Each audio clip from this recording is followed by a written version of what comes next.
Howdy. How you doing? I'm doing good. How are you? I'm doing great on the eve of the final presidential debate.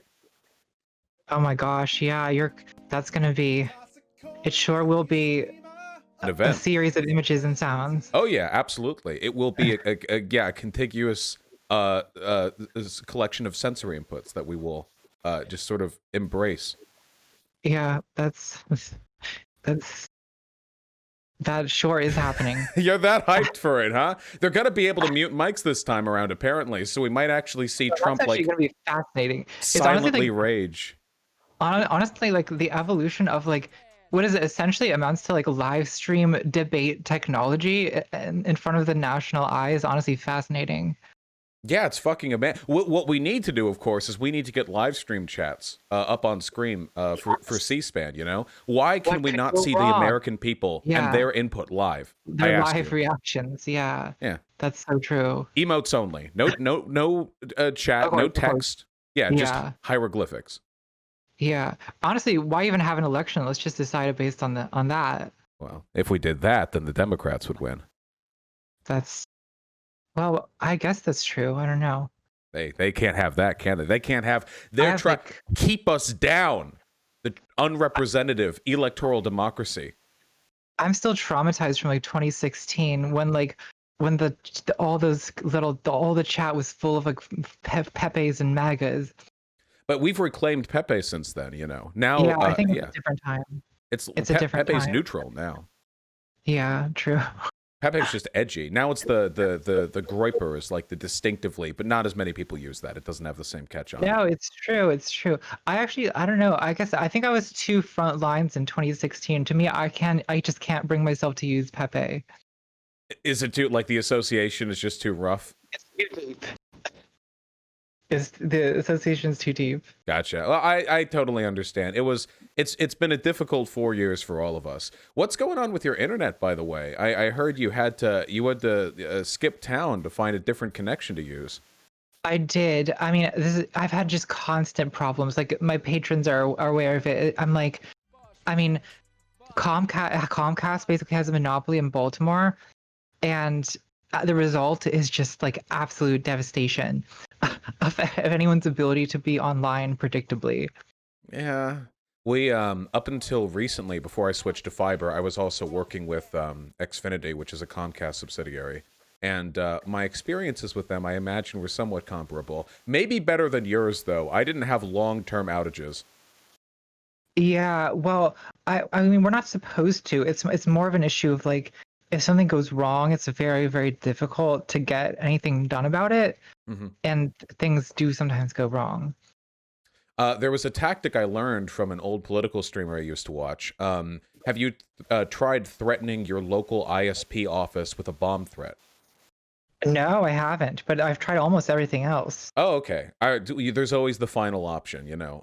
So it's good. Yeah, I didn't think of that, but yeah, it's true. That's good to have in reserve, Yeah, think outside of the box. of Um, course. First of all, wait, okay, so the banter aside, congratulations on 1 million subs. Thank you. Yeah, I think you are now confirmed the best trans on YouTube, I think. In the political space, at least. The most subscribed. Yeah, I think that's Right, true. the best. Yeah, Yeah, right, of course. yeah, congratulations. In all But seriousness, that's politics really is not as awesome. good as politics is not as good as makeup. Oh God, no! Those channels are massive. It's actually Yeah, disgusting, you know. Because I think like, oh, I put so much work in, oh, my channel growth, and then I look at like some of the makeup channels, and these people, so yeah, they're like 10 million, and they do like nothing compared to what we do. We work hard for our sliver of the yeah. pie, you know. Well, because I do the makeup and then I do politics. Yeah, you're pulling double duty too. You're doing the Yeah, makeup channel work for the political for the political reward. viewership. Yeah, that's Yeah, true. it's fucked up. Uh, True. is that the secret? Could I break 1 million subs if I did like eyeliner and crap? I'm not opposed. You know, I don't. I I think don't think it would I've hurt. learned I it. don't think it would hurt, honestly. Like, I think if you could do a good cut crease while talking about theory, I think there is definitely an audience for that. All right, okay. I'll keep it in mind. You know, I'm not very dexterous when it comes to self-application of material, but I can give it some thought. Well, it's all about blending. and Yeah. then you can kind of just avoid eyeliner because that's the dexterity part. Well, that's the sexy part, right? The Yeah, eyeliner is like because that's what everybody thinks about when they think I of guess bomb that's ass makeup. true. Guess that's true. Well, I like to do eyeshadow with no eyeliner, actually. For some reason, I just don't like the look of eyeliner on my eye shape. So you can just copy that line that I just said, and you can use that to explain why you don't do it. Okay, fair. I'll use that. I'll take any excuse I can Yeah. get. I hope I'd look good in eyeshadow because I've got these big bulky glasses. Maybe if I didn't wear them as much, but until I get LASIK, it's just I feel like it would just look like the cavernous shadow behind my lenses. You could always get some prescription, like, I don't know, vibrantly colored contacts like a lot of beauty vloggers wear. True. And mask my glorious Aryan heritage, Natalie. I don't know. That's a big political weapon I have. Well, you could enhance your glorious Aryan heritage. Sure, just some like Twilight tier, beautiful baby blues slapped right on top of the irises. I would, honestly, I think that would be kind of a moment. Okay, well, you know what? If I blow up after taking your advice, I'll credit you. And once I hit 5 million subs for my combined makeup theory YouTube videos, I'll shout you out in the comment section. Okay? That would be appreciated. How are you doing? Broadly. I'm like doing terrible, honestly. Like, I I mean, I don't know. I'm doing okay. I'm like keeping it together. It's just kind of weird because I'm like sort of at the peak of my career, and yet like emotionally a wreck. I mean, Maybe you don't that's have to not talk weird. about it if you don't want. Do you mean like emotionally wrecked because of the precipice of fascism we're teetering on, or That's just definitely a contributing factor, but it's channel also just drama? there's also just like it's a lot of stuff. Like there's personal things, there's like mental health things, there's the political thing. It all kind of like there's the quarantine. Like it's a lot of factors at once that are kind of like producing a very bad year for me.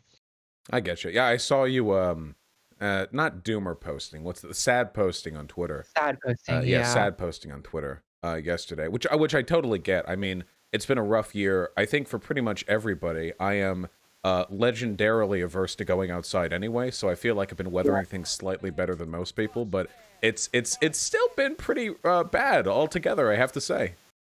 Well, it's funny. I think of myself as such an introvert, but the minute I'm not allowed to leave, suddenly that becomes the most oppressive thing in the world. And like, Well, right, because you want to not yeah, leave because you don't want to, It's the I'm right. not fired, I quit thing. Like, you have to be Yeah, able to say, it makes a I big difference. choose to stay Yeah. inside today. Yeah, it makes a big difference why you're staying inside. If it's because, oh, I'm just too smart for parties, then that's fun, right? But if it's, Oh, that's that's, very fun, yes. that's being an internet introvert. But if it's because you're not allowed to go to parties, well, now suddenly all I want to do is go to parties. The worst thing is that I think in everybody's friend circle, there's the one friend who still is going to parties.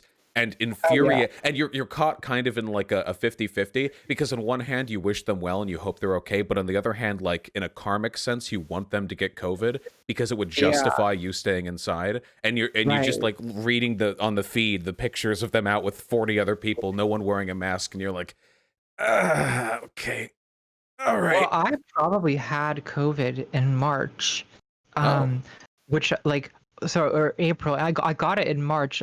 Like this was before anyone was taking this seriously enough, and I went to Disneyland and got pretty sick afterwards, which I'm pretty sure was COVID.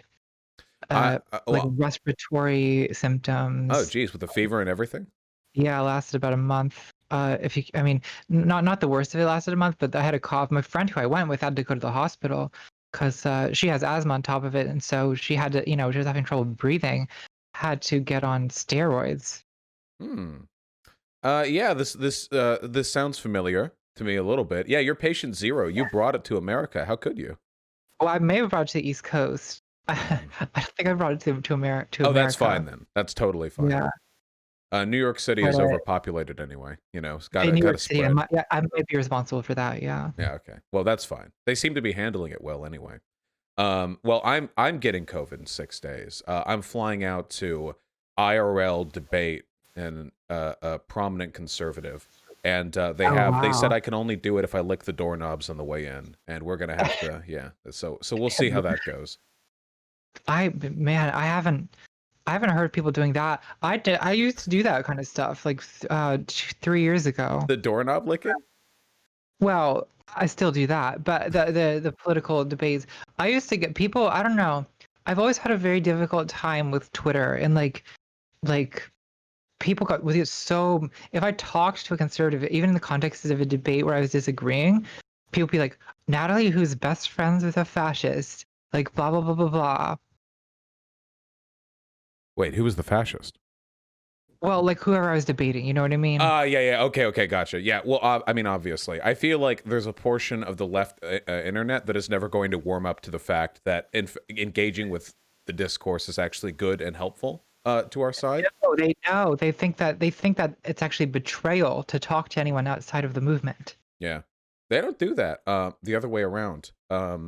The No, they don't. They yeah, love talking to everyone. They'll talk to anyone. yeah, like literally Mhm. under any circumstances, like the I conservatives will know. drag themselves through gutters to like talk with like sewer imps to get their side of the story. You know, they love Yo, engaging with people. absolutely. Yeah. Yeah, they love it. They love the outrage. Oh, you're a Marxist Leninist? Well, do you have a moment to talk about about our dear leader? Like they'll take anyone. Yeah. For leftists though, the only way you can move further left is stochastically by accident arriving at those positions of your own volition, because Yes. otherwise it would imply you have to engage with people who aren't as far left as you to arrive at that point, and you don't want that. Right. Yeah. Yeah, Um, each person must individually deduce the precepts of Marxist Leninism. Otherwise, otherwise they can otherwise, never learn about Marxism Leninism. Yeah, right. they have Otherwise, to they can never learn. Yeah. listen. They can lead you to the door, but they can also open the door up for you. You know, they can do it all. Speaking of Yeah. epically owning the left, how's the reception been to your latest video? Pretty hostile, I've got to say. Um, I was not expecting it to be so. Um, well, I sort of knew there was going to be pushback, which is why the video is the way it is. Mhm. But I was it the number of people who are just like infuriated by the suggestion that voting for Biden is morally permissible even has kind of surprised me. They get really mad. Have you seen the people saying that you are once again NB-phobic because Tabby goes by she, they, and therefore you are making a mockery of the very concept of being addressed with a gender-neutral pronoun? I haven't. I guess I've seen a little bit of that. It's very good. The discourse is very hot Yeah, lately.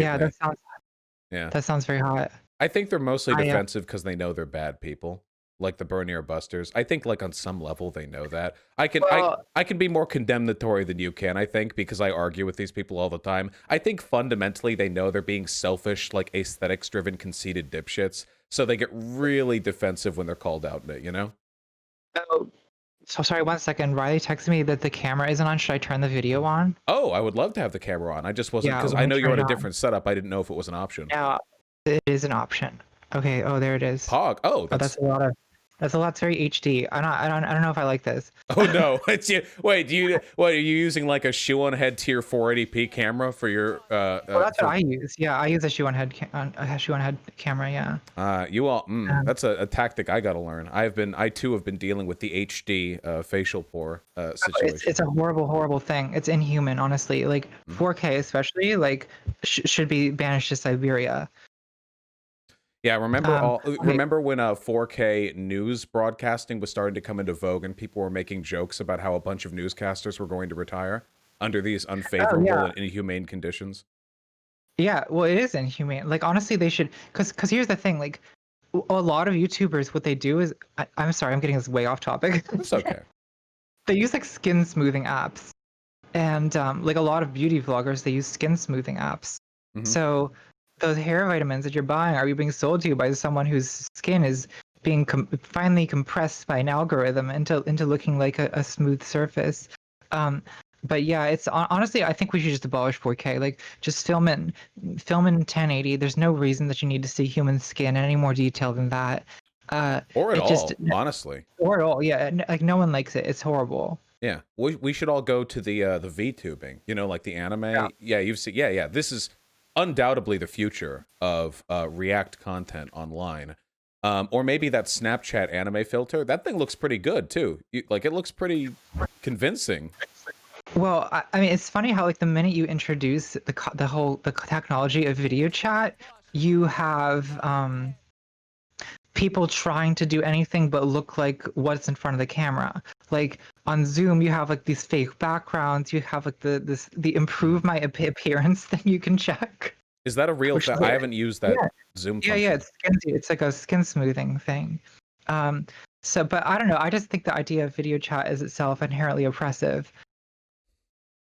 I think we should all just why. embrace being ugly. Personally, I think we need to because here's the problem. Okay, 2,000 years ago, everybody smelled like shit. Nobody wiped their ass, and these people were still pumping out 20 kids every generation. Clearly, we have a fundamental genetic propensity for getting it on. Even without all the modern makeup and what have you, hygiene technology we have, clearly our standards have been raised too high. We need to return to monkey. No, I do think that like, I mean, this is really getting off topic. I do think that sexuality has been like commodified in this way, where people think that in order to have to have sex appeal, you have to present yourself like an advertisement. But that is obviously not how humanity evolved. So this is like a construct of like media consciousness. Yeah, well, we wouldn't be doing this if somebody wasn't making money off it, right? We were just talking about how big makeup YouTube is. And I love it. I love the artistry, by the way. When people are dumping makeup on themselves and doing crazy ass shit, I love that. That's phenomenal, you know. I love art, you know. But there's that fine line between the artistry and the sense of obligation to not blight the world with your actual skin tone, you know?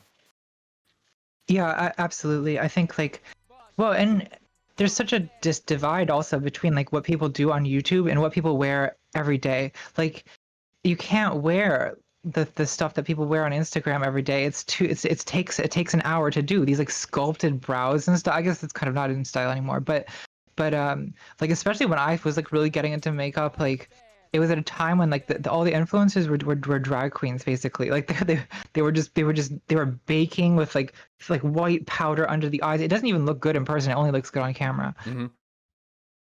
Well, now we don't even need to do that, right? I mean, with all the facial smoothing apps and what have you, I feel like a lot of the makeup work, at least for a presentation, not for like tutorials or anything like that, can be kind of streamlined a little bit, which is maybe, oh, 3 Arrows is in chat. Hey, 3 Arrows, I love your work. Howdy. I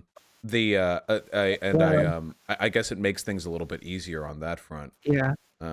Anyway, I'm so glad I don't have to deal with any of this shit. I just said this on Twitter. You really chose the correct gender. Congratulations. Yeah, I really, you know, they told me I came out of the womb. They said, hey, you know, try being a girl. I said, no, I'm locking in. I'm gonna be a guy. You made the right call. Yeah. And it's just been easy. It's been easy ever since. What are you gonna do? That must be great for you. Yeah, I know, right? It's crazy. We got insanely off topic here. Have you voted? Yes. How'd that work? Did you feel empowered? No. I felt like I don't know, it's a sense of civic obligation. Yeah. Well, in this community, voting makes you a power Stacy. Actually, okay. That's good. We celebrate participation in the electoral process here to compensate for the rest of the online left, which that's good. Despises the rest of the online. No, they do. It's reverse vote shaming, right? Mm-hmm. Like they shame you for voting or for advocating voting. Like that's absolutely something. I mean, I saw people on Twitter like calling me like basically like accusing me of like aiding and abetting war crimes by having voted for Obama in 2012. You're gonna be tried at The Hague for submitting that vote to Biden. Okay, they're gonna lock your ass up. Because I volunteered on the Obama campaign when I had a job as a bicycle rental sales associate. Well, that was your job? In 2012, yeah. Awesome. The term voter shaming to me is hysterical for two principal reasons. First of all, what the fuck does that? Can you not shame people for what they do? What's the point? Like, can I not racism shame people? Isn't that what the online left is all about? The whole shaming? primary process. The the only thing that we do is shame people. Like, All we did with Pete Buttigieg, with Warren, with yeah, Biden, the yeah, entire primary process. All we did, snakes, rats, geriatric old fuck. His eyeball is falling out of his head. All we did was shame people. And relentless shaming. yeah, Yeah, and then Bernie loses, and all of a sudden it's like, hey, listen, you're not going to win my vote by shaming me, are you? Like, it's, oh my yeah, God, the whiplash. exactly. Yeah, Um, it's incredible. yeah, but hey, it's okay.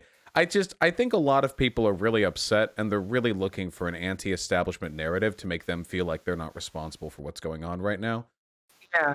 Well, I Um, think that is a lot of like the anti-voting sentiment is about how people relate to their own sense of responsibility, right? It's about like I feel like so much of this hostility to the concept of voting, especially for someone like Biden, who's viewed as so like inadequate as a candidate, is the sense of like, well, it's kind of like it's like in philosophy they'd say like virtue ethics instead of like utilitarianism. Like people are voting or not, or rather not voting more often, or voting third party or something because they feel like their vote is this expression of their themselves. Like it's part of moral their personal purity, brand. yeah. Yeah, like it's like and so to vote for Biden, like they just can't stand the thought of it because that it does not express who they are, Yeah. right? So, but I Imagine think this, being a virtue ethicist, unironically, by the way. What's your best yeah. scoff? I can't fathom. Unbelievable, you know, but people do it I mean, anyway.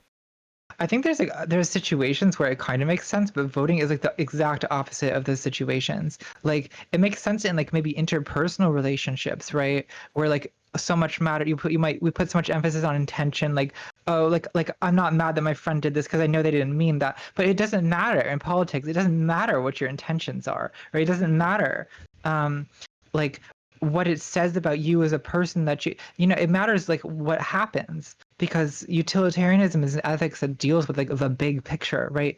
It deals with like the consequences of a series of actions, and so it really only makes sense to think in those terms, I think, when it comes to say like deciding whether to vote. Yeah, I completely agree. I mean, hypothetically, any ethical system can be adopted in any given set of scenarios. But if you're talking about politicians who are almost by definition alienated elites whose actual beliefs and motivations are almost completely unknown to us, the idea of making these decisions based on some kind of effort to ascribe moral value to a person's character rather than their actions, it just leaves you with these big gaps. Like, I don't know what Obama's intentions were for the 8 years of his presidency. I know what he did. I can tell Right. you what he did, but I have no idea what his intentions were. I don't know what any of your intentions are either. And it It's doesn't matter. ridiculous. Yeah. It doesn't matter what Obama's heart is. Like it just does not, it simply does not matter. It matters what he did and what he's likely to do in the future, you know? Like, I don't know. I guess it is something that it is kind of intuitive to a lot of people. A lot of people do connect with a politician. Honestly, like there's a strong kind of like parasocial relationship Mhm. that people have with politicians. Like often it's a kind of like pseudo parental one, right? And I think that to a lot of people, well, to a lot of like liberals in the Obama years, I think like Obama was like this kind of like paternal figure that people liked in part because they thought of him as a good man. Yeah. Um, But and that then you if could you, get sold really bad ideas if you fall down that pit too. well, absolutely. And I think that, I mean, like right wing people have always, like on the internet, the meme was always that Trump was daddy, right? Mhm. Like that was a thing back in like 2016 when these awful this awful thing took hold was that like you know isn't it was Milo Yiannopoulos who called him daddy. Yeah, no, it was a Yeah, completely shameless, like psychosexual narrative psychosexual. Yeah, and yeah, it's, I mean, it's very funny, I guess, kind of like if you were to trap it into a bottle and then study it 100 years from now. But right now, in the moment, the idea of people making electoral decisions based on who they like project yeah. their Based on like personal, misplaced like Oedipal transference yeah. But is if you yeah guys are doing alarming. that to Joe Biden, it's actually totally Yeah, okay. Yeah. Disclaimer to everyone in chat: if Joe Biden's your daddy, that's totally okay. He was very hot 500 years ago. It's totally okay yeah. to move those feelings forward. There you go. Okay.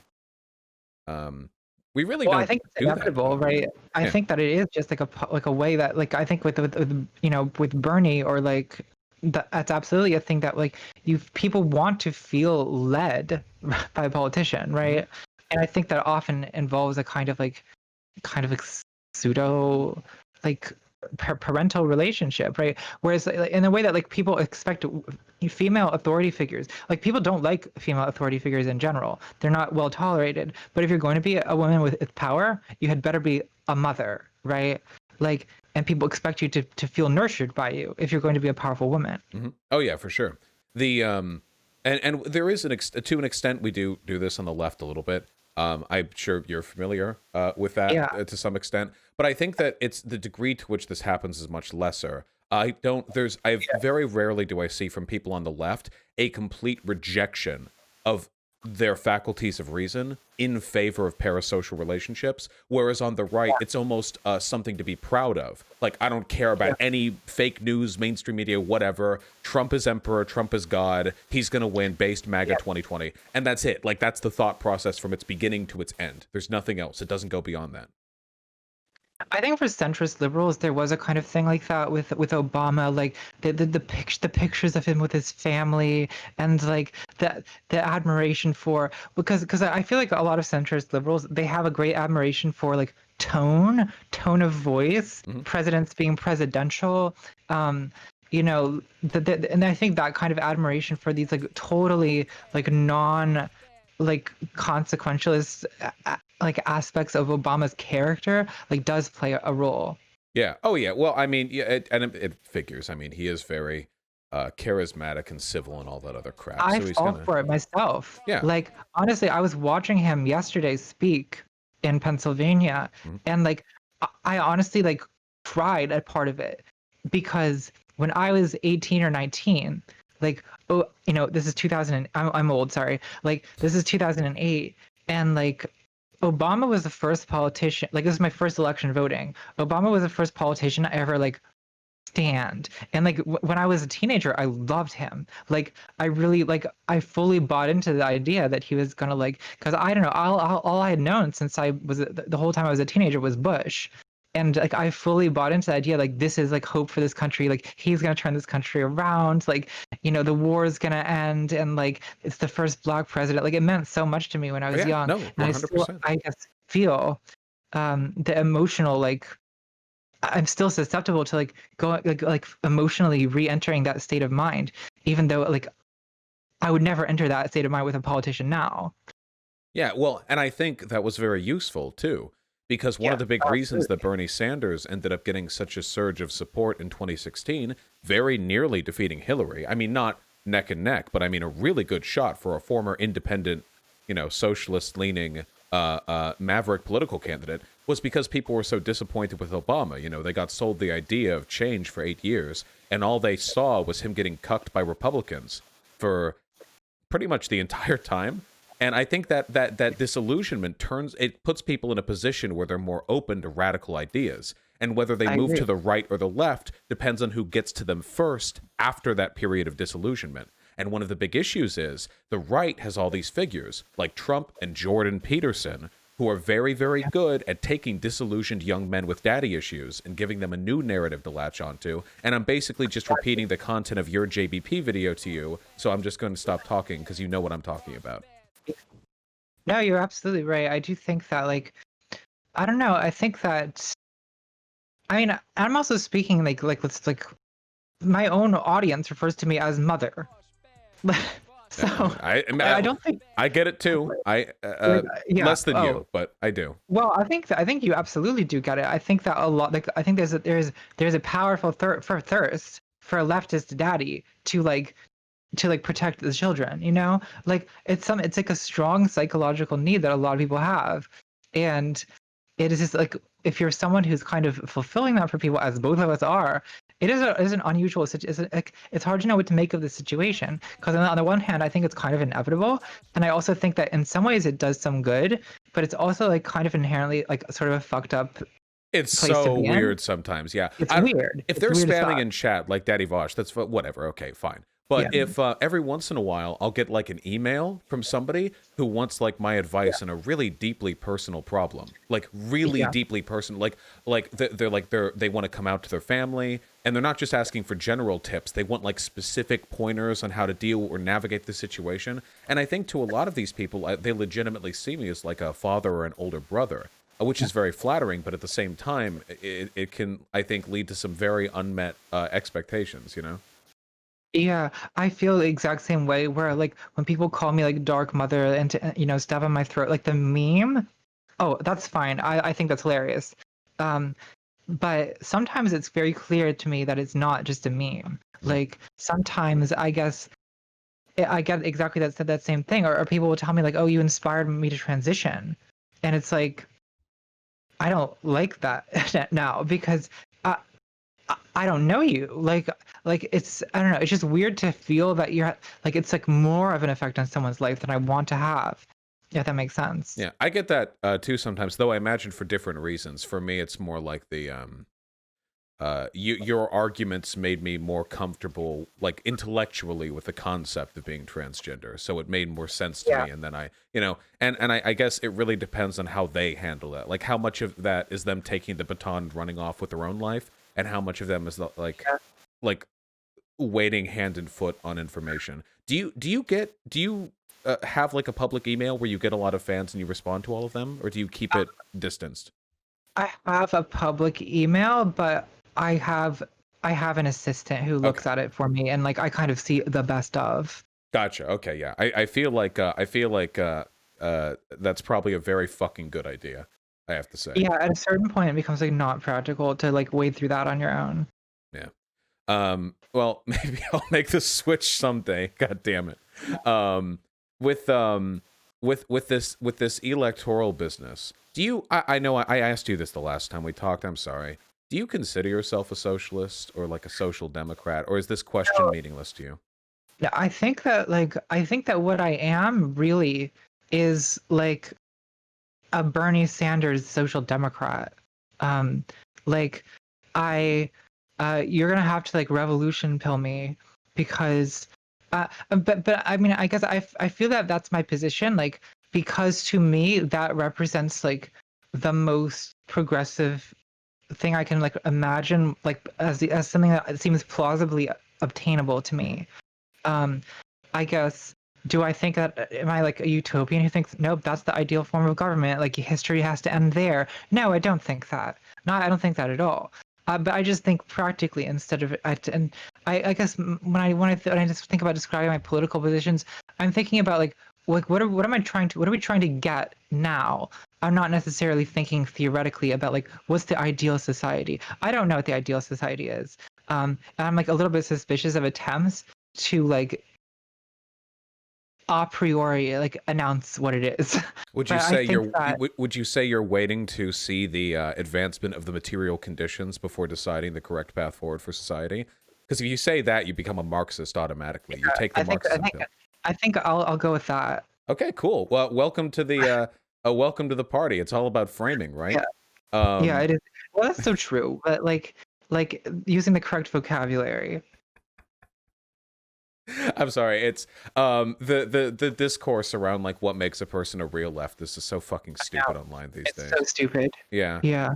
I don't even Well, know. these days a lot of people tell me that I'm just not a leftist, which is interesting because like a few years ago, like with positions fairly similarly, like I was regarded as like a crackpot like communist. Yeah, yeah.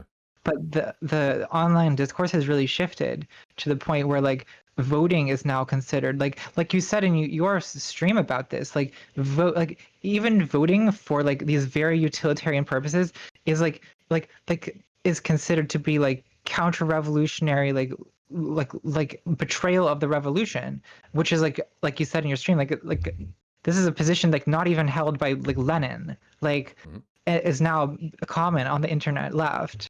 Yeah, and I think you hit the nail on the head when you spoke of the revolutionary ideation as a sort of what did you say, like a post-apocalyptic fantasy. It's like a zombie apocalypse fantasy. Like what ridiculous Yeah, imaginary situation do I have to conjure in which I am no longer somebody who works part-time at Starbucks and sometimes has trouble yeah, maintaining an erection during hookups, but am yeah, instead a proud revolutionary soldier carrying the battle flag over the bodies of landlords, you know? And people yeah, people latch onto yeah. that. It's escapism.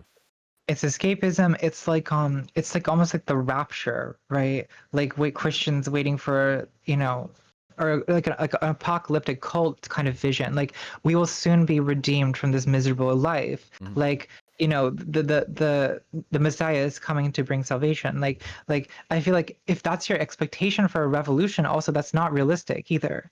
Yeah, I loved the people who were saying that you were downplaying revolutionary action as a concept too. When you said Right. that global economic transitions are things that can take a very long time with an incredible number of different events that coincide towards a broad paradigm shift rather than like one glorious day, you know? No, there's not going to be one glorious day. I mean, think like the Russian Revolution, that was more than 100 years ago. Capitalism is still here.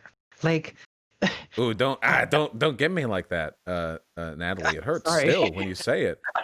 But Sorry. it's true though. And even the Yeah. Russian Revolution took like a decade, and there were Yeah. many things that happened. People think, well, a lot of people think, I swear to God, when you read people talk about 1917, they think it was like Lenin amassed an army and then just Right. overthrew the czar, and then kablamo, they did it, USSR. Right. That was what there were The backstabbing, and they white had to work guard. with liberals. Yeah. Yeah, there Yeah. was a lot went on. It was a really busy period of time, and a lot of It- people died. yeah. It's not fun. It's not easy. And at the end, you have Stalin. Whoa, wait, hold on. Maybe. Wait, do we have a problem with Stalin? I'm kidding. Don't. You're joking, Yeah, right? I'm joking. We're I feel all that Stalin is like, we're all in goofing certain ways, not an ideal leader. in a couple of ways. Yeah, he did Yeah. some wacky stuff. Yeah, he did some wacky stuff. I mean, like you give credit where it's due. Like he industrialized the country and like defeated Hitler. Like those are good things. But I don't think I personally don't really see myself flourishing under Stalin. Yeah, I mean, Hitler killed Hitler. If you want to play utilitarian that's true. hardball, you can That's get a true. lot of good out of a lot of the well, technically World War II advanced the technological development of the West by quite a lot, and also led to you can go a lot of directions if you Sure. want to do this. He was Sometimes a good things terrible come man, from bad but things. yeah. Yeah. Well, Um, can we talk also about like I feel like I've been seeing this all the time. Like internet leftists who are just like totally like, oh, Stalin's great actually. Like everything that we think bad about him, that's just CIA propaganda. And like I've been seeing this more and more often too. I Like don't it's think called like these tankyism. I don't think these people are that different from neo-Nazis, to be perfectly honest. In my Yeah. engagement with them, their patterns of behavior, the arguments they use, the tactics they use are almost identical. It generally relies on a complete denial of all Yeah. existing information on the subject due to the nefarious attribution of biases to it, whether it be Jewish or bourgeois media. Yeah. The complete just historical revisionism, genocide denialism, and online it tends to be, for the most part, edgy 14-year-olds who are looking to stand out in their high school Yeah. history class. Well, Not I so used much to do that serious too. people. I was when I was 14, I went through a stage like that where I was like a communist Hmm. because I thought it was as Bush was president, I was being provocative. Is that what this is? Is that all it is? I mean, have you seen youth spaces online these days? I feel like about a third of all American teenagers are either Marxist Leninists or neo Nazis now. It's insane.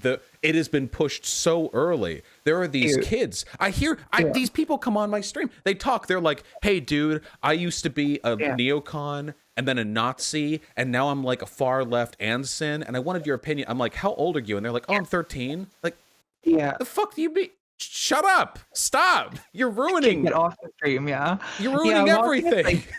yeah. I do think that is like a thing that you have to remind yourself when you're online is that you don't know who's behind these accounts. And like sometimes I will find myself getting very upset at what someone's saying, only to stop myself and be like, am I getting upset about a 13-year-old? Like, because if a person's 13, I don't care at all that they say these things, right? But I find myself often getting upset at what anonymous accounts are saying. Like, am I getting upset? Are these tankies 13? Maybe they are. Maybe I'm getting myself worked up. I'm being trolled. I'm being trolled by tweens. The real problem that I have is the content creators and influencers, or get them to be this way. People don't become 13-year-old MLs or Nazis or whatever without being influenced or having some sort of aesthetic presented to them that they like. And very often you'll find these people get their ideas from what are essentially like online groomers. There are these small, very tight-knit, politically extremist communities that deliberately go after young people online so they can radicalize them. an audience that's completely uncritical, that just wants to be different and edgy. And I mean, this is what Steve Bannon did with Gamergate Yeah. and the incels.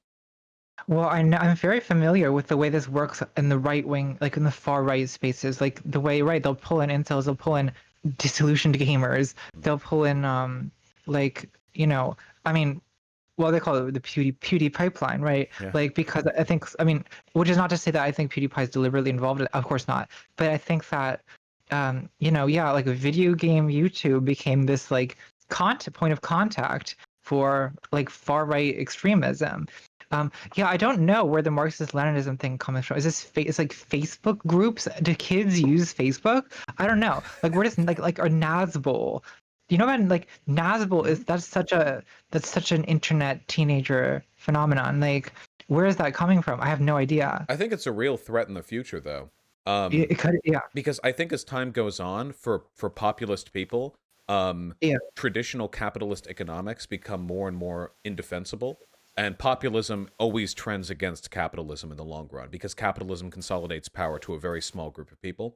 And if you take, on one hand, the anti-capitalism, but also a seething fucking hatred of black people, you get this idiosyncratic position that would never work in reality for a number of reasons, but is very appealing to a particular subset of edgy dipshits. And I think those people could potentially be a huge threat down the line, you know?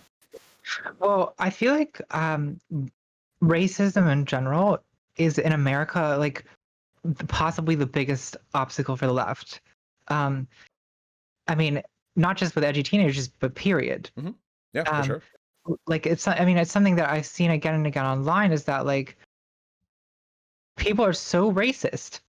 like True. like it's and it's I mean I don't know how like there's different ways you can like theorize this, but I mean some people I know like Ta-Nehisi Coates like to the irritation of a lot of Marxists said that like race is like the primordial caste system in the United States, and but I think that like you know in effect that he's right about that like I've always the biggest obstacle to any kind of like class solidarity or class consciousness in the country is the fact that white people across classes will identify with whiteness and unify with under whiteness before they will unify along 100%. class lines.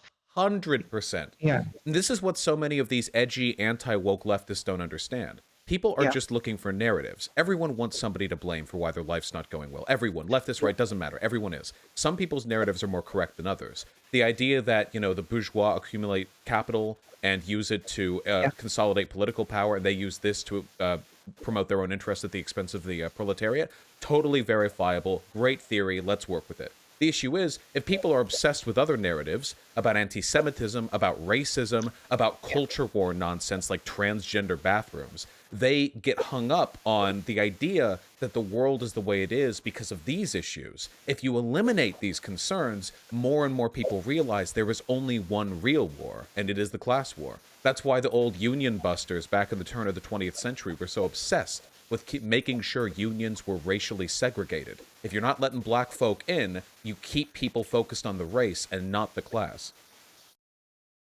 Yeah. Well, I think so. I'm not. I think I might dissent a little bit in Sure. the sense, like maybe I misunderstood you, but I think that like I actually don't know that I do agree that in the United States there is only one real war. Like I think that the like the Oh, wait, can I clarify? I know exactly what yeah, you're about to say. When I say the one war, what I mean is the one yeah, legitimate thing to get angry about, like the actual narrative. Because while there is no real like threat that black people are to destroy white America, the bourgeois yeah, legitimately represent an antithesis to the interest of the proletariat. So that's what I meant. Sorry, not one or war. yeah, So there's only one conflict. There certainly isn't one true thing to be worried about for most people. yeah. Because I think I don't know. I think honestly, I think it's like reasonable for a black person in America today to view racism as more dangerous than capitalism, Mhm. Oh for yeah, for example. sure. I don't Yeah, know. I don't know how well that can be. It's a very difficult thing to empirically parse because we don't know if it weren't for the capitalism, like how much higher could your standard of living be? It's very difficult to know. But in terms of immediate empirical measurable threats, racism is right here. It's right here. It's fatal. It's deadly. Yeah. In a very immediate way. And capitalism is more like a higher level ephemeral issue. Exactly. That's real, but it's, you know, priorities, right? And you have to get people on your side too. You're not going to do that by dismissing racism as a concept. Yeah, absolutely. Pog. Based and pog. Thank you. How do Is you this what people feel? say now? Is this how we talk? I mean, it's how I talk. Streamer language invariably gets consolidated into a very narrow set of limited iconographic expressions that I'm frankly very happy to endorse. You know? Yeah. I find it. I think it's fun. Honestly, even when the right wing was generating all these words, that they come right out of my mouth. I can't stop. Like for years, I would describe things as like uncucked. I just think it's hilarious. It's funny as fuck. Yeah. It's hilarious. Yeah, this conversation is extremely uncucked. Yeah. And so much funny discourse stems from it too. Male insecurity or white male insecurity is a constant source of hilarity. It's objectively hilarious. It's a lot of fun. Yeah. Yeah. So you can derive infinite, you know, sort of satirical content from that. Well, it's actually turned out to be like very culturally generative. Like the Chad versus the incel, and like these things are like have entered like common parlance. Yeah, and the incel versus Chad meme is still probably my favorite meme from whatever the fuck year that came from. So I'm really happy to see that sort of stuck around as a format. Some of it, of course, is like I mean, the stuff that doesn't stick is often really awful, though. Like no one, you know, we all remember the Chad and the Virgin, but we forget about like all the other awful incel, the cock carousel and or roasties, or like the really like violent misogynistic undertone of it gets lost, and as we like remember like the hilarious part, which is mostly the part about the personal insecurity, is the part where there's a kind of brutal honesty with themselves in a way, almost when they talk about the Chad and the incel. Well, it's not maybe not honesty, but a kind of self-roasting that I find to be kind of like, that's what's attractive about it. They're very sad people, and that can be fun. That can be impressive in its own way at times. You know, there are very few communities willing to engage in self-debasement as readily as some of these online right-wing self-abuse. Yeah. Well, I've always believed that when it comes to stuff like the incel versus Chad or Pepe or whatever, I generally think it's best to adopt these memes as quickly as possible, because the faster you adopt them, because their goal is, there are all these edgy, disaffected centrists who, look at these funny frog memes, and then they hear the frog memes are racist. Well, I'll do the frog memes because they're funny, and then they get led into communities that are really, really bad. If you do the frog memes too, it loses that power, you know? I think that's true. I think that is effective to very quickly like incorporate these like the memes into your own kind of idiom, right?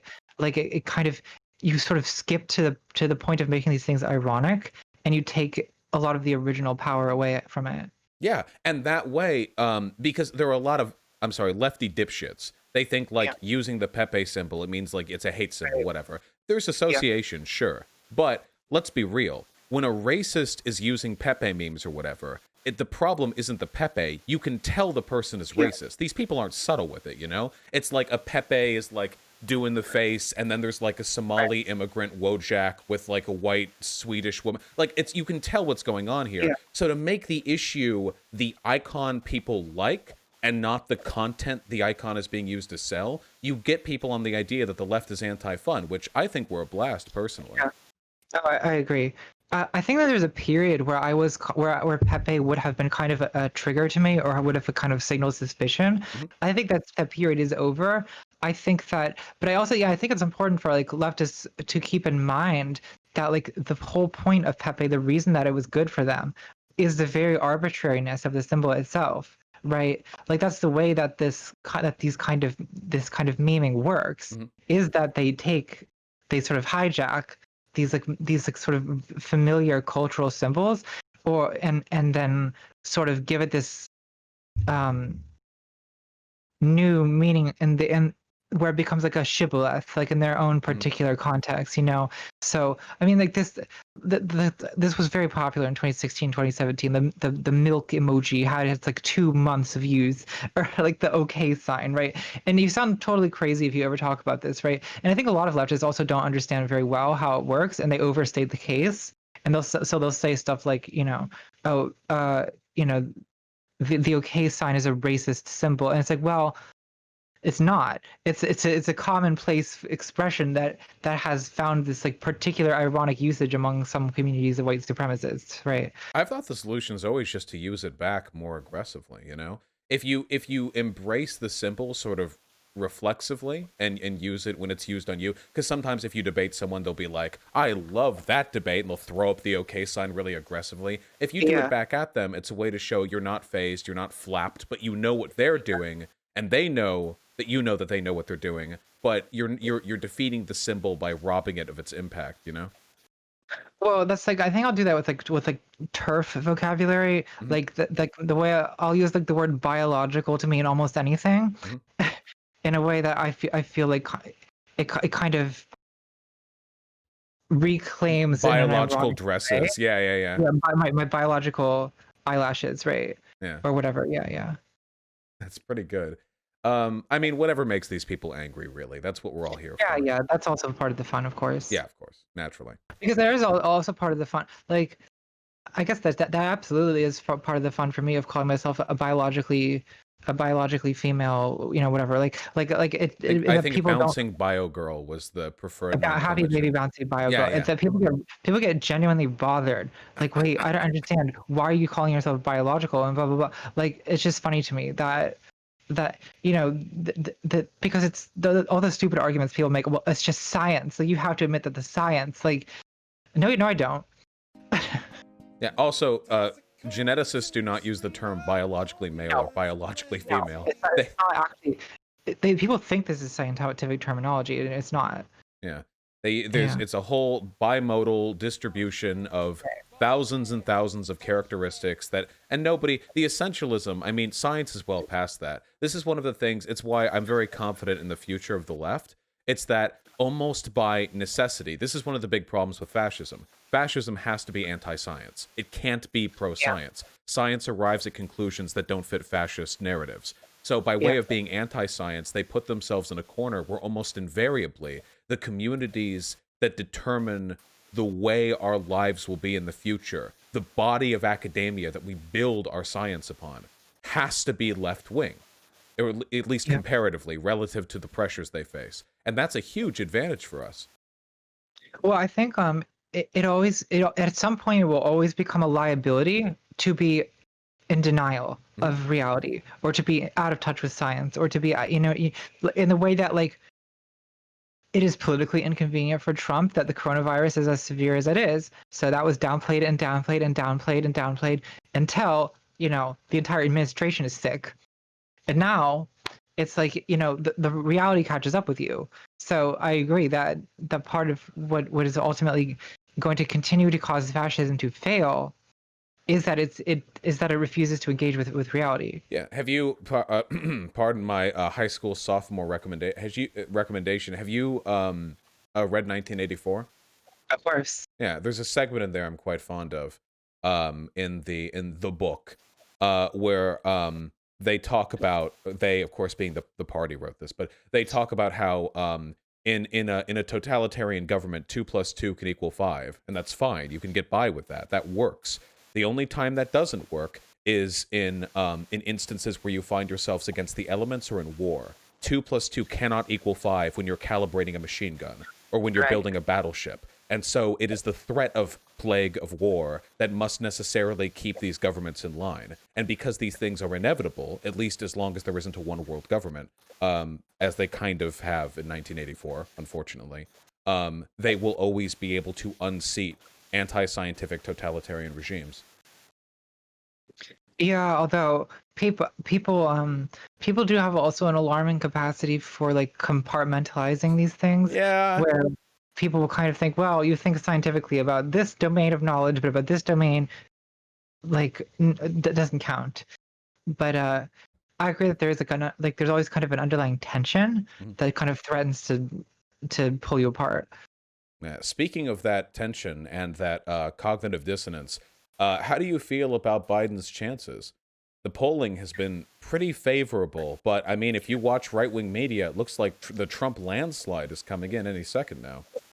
Yeah, well, I think that is another issue with them, right? The delusional, but being delusional about polls, like makes you incapable of adopting a strategy that to address the problem, right? Hmm. And so insisting that, oh, everything's going amazing, all the polls are, big red wave coming, like, um, yeah, how do you know where to campaign if you think everyone's pro-Trump? Like, I think that I don't know how to what extent that kind of nonsense is actually believed within the campaign, but I think it I is. I think they're true yeah, believers. yeah, Yeah. maybe so. With all the super spreader event at the White House, and the fact that Trump seems to get legitimately angry when he hears like contrary information, I have a feeling they're actually like in it. They've bought it. Maybe not the campaign handlers, but the actual Yeah. politicians. I think they're really in it. You know? Well, I think you're right about like them being in it with the coronavirus stuff because if you weren't in it, you'd wear a mask Yeah. There's no because like. There's you'd be no afraid. reason you wouldn't. Yeah. Um. like like you'd expect you'd expect people who were lying to the masses but privately aware of the fact that coronavirus is a real danger to be putting on a show of not wearing a mask, but they would not be hosting their own events with no mask. Joe Rogan did that. Yeah. Joe Rogan would publicly make fun of people who wear masks, kind of call them like emasculated, you know. Right. But then, from what we've heard from people who go to Joe Rogan's studio, he is obsessed. You must have been tested Yeah. recently. Sanitize everything. So Right. I still think this is despicable, of course, but he's accurately representing the behavior of the public grift and the private concern. Um, Yeah. but the Republican Party, man, I don't know. Those people are Yeah, that Joe crazy. Rogan is more intelligent than the Republican Party then, Yeah. because the Republican Party, yeah, because they seem not to be. They seem to have bought into their own grift. Do you wish that he was hosting this upcoming debate, Joe Rogan? Do I wish? No. No, no Who is elaboration, just no. who is hosting it? Oh, wait, guys, chat. Who's the moderator? Wait, I actually don't know that. Not Yeah, I Sauger, don't is know it? It either. can't be Sauger. Kristen Welker? A C-SPAN guy? Oh, a C-SPAN guy. Wow, thank you. I Okay. really appreciate you elucidating this. Um, okay, chat's being entirely unhelpful. It's somebody. It's a human being, presumably between the ages of 30 and 80. I don't know. What do you think of? Well, actually, I sort of don't know. I don't listen to enough Joe Rogan to know what to think about the idea of him hosting a debate. There are some. Oh man, I think okay. It is Kristen Welker. Okay, thank you. Man, with Joe Rogan, there are some things that Joe Rogan does that make me respect him a little bit because I feel Yeah. like he has so much power and such Yeah. influential people come to him, and he'll just like nonchalantly challenge them on some points, which I really respect. But on the other hand, I think he's kind of dumb, and I think that he's just really, really prone to let people talk like past the fucking roof if they have a good narrative and they say it civilly. Unless Joe has a specific beef with what they're saying, he'll let them go off with it. So I don't know how good of a moderator he'd be, and I don't know if he knows anything about economics either. So You can get very far in our media by being very confident and very polite. yeah. And then denouncing the left for being obsessed with political correctness. Yeah, so you Yeah. get the full circle. Yeah, I don't know. How do you think the debate tonight's going to go? Oh, I don't know. It'll be fascinating to see without the interrupting. Uh, I mean, I think Trump is right that having moderation will help Biden because when Trump's not allowed to be a bully, like I think that puts him at a disadvantage because I think that his ideas are terrible. I think that uh, he can't actually answer for his president anything that he's done in the last 4 years, and I think that if I mean I don't think Biden's a great debater, but I think that I expect this to be. I don't expect. I don't know. I honestly could only get halfway through the first one because it was too infuriating to me. That's because you weren't watching my groundbreaking coverage. We Clearly, made that is the yeah, main problem. exactly. That was Well, your honestly, fuck up. I probably will watch it on your channel tonight. I appreciate that actually. I really do. I'm sure it'll be fun. I think that because optically speaking, most people aren't going to have their minds changed on policy issues at this point in time, but Biden's coming in with two really big advantages and Trump's coming in with one. And the two advantages that Biden's coming in with is the mute system, because if Trump ever rages, like he's like got his hands up, but we can't hear him, that's amazing. Yeah, it's That's amazing. amazing. Yeah, If yeah, and that will happen almost certainly. yeah, Uh, I'm hoping for that. and Biden has the Chinese bank account thing, Yeah, which will definitely come up. The no doubt. uh, Trump's potential benefit is the Hunter Biden laptop thing, but Yeah, because that's such fake news, it's possible it won't even get brought up by moderation, which means he'll shoehorn it in. And if he gets scolded for doing that, oh my god, it could be so amazing, you know? yeah. That I would. I hate to admit that no, maybe I don't hate to admit it. I just admit it that like the idea of Trump just any public failure or humiliation is just very very very pleasurable to me. Yeah, of course. Fuck these people. These Like people, in any proper society, all of these people would have been tried for war crimes or yeah, something a long time ago. We don't live in that society. I think we can gloat a little bit. like he deserves to go down so hard. He's probably going to get pardoned by Biden if Biden takes Yeah, office. oh Let's God. let's move on. Let us not, linger on this national travesty. I can't wait. Can we linger on it a little bit? Just slightly. I genuinely don't know what's going to happen with the election. I mean, there's still a Yeah, decent shot Trump wins, and even if Biden it's wins, there's a possible. there's a decent shot that Trump contests it with the ACB that they rushed in. They get ballots lost in states, they bring it up to the Supreme Court, we get the whole fucking Bush v. Gore thing again. Well, because I feel like Biden has to win by a lot, otherwise it's going to be a protracted like disputed nightmare. Hmm. Um, and I don't know. I'm also like 2016, the trauma is still burned in. Like the polls, people were saying that Hillary was going to win, and then you know, so I'm not.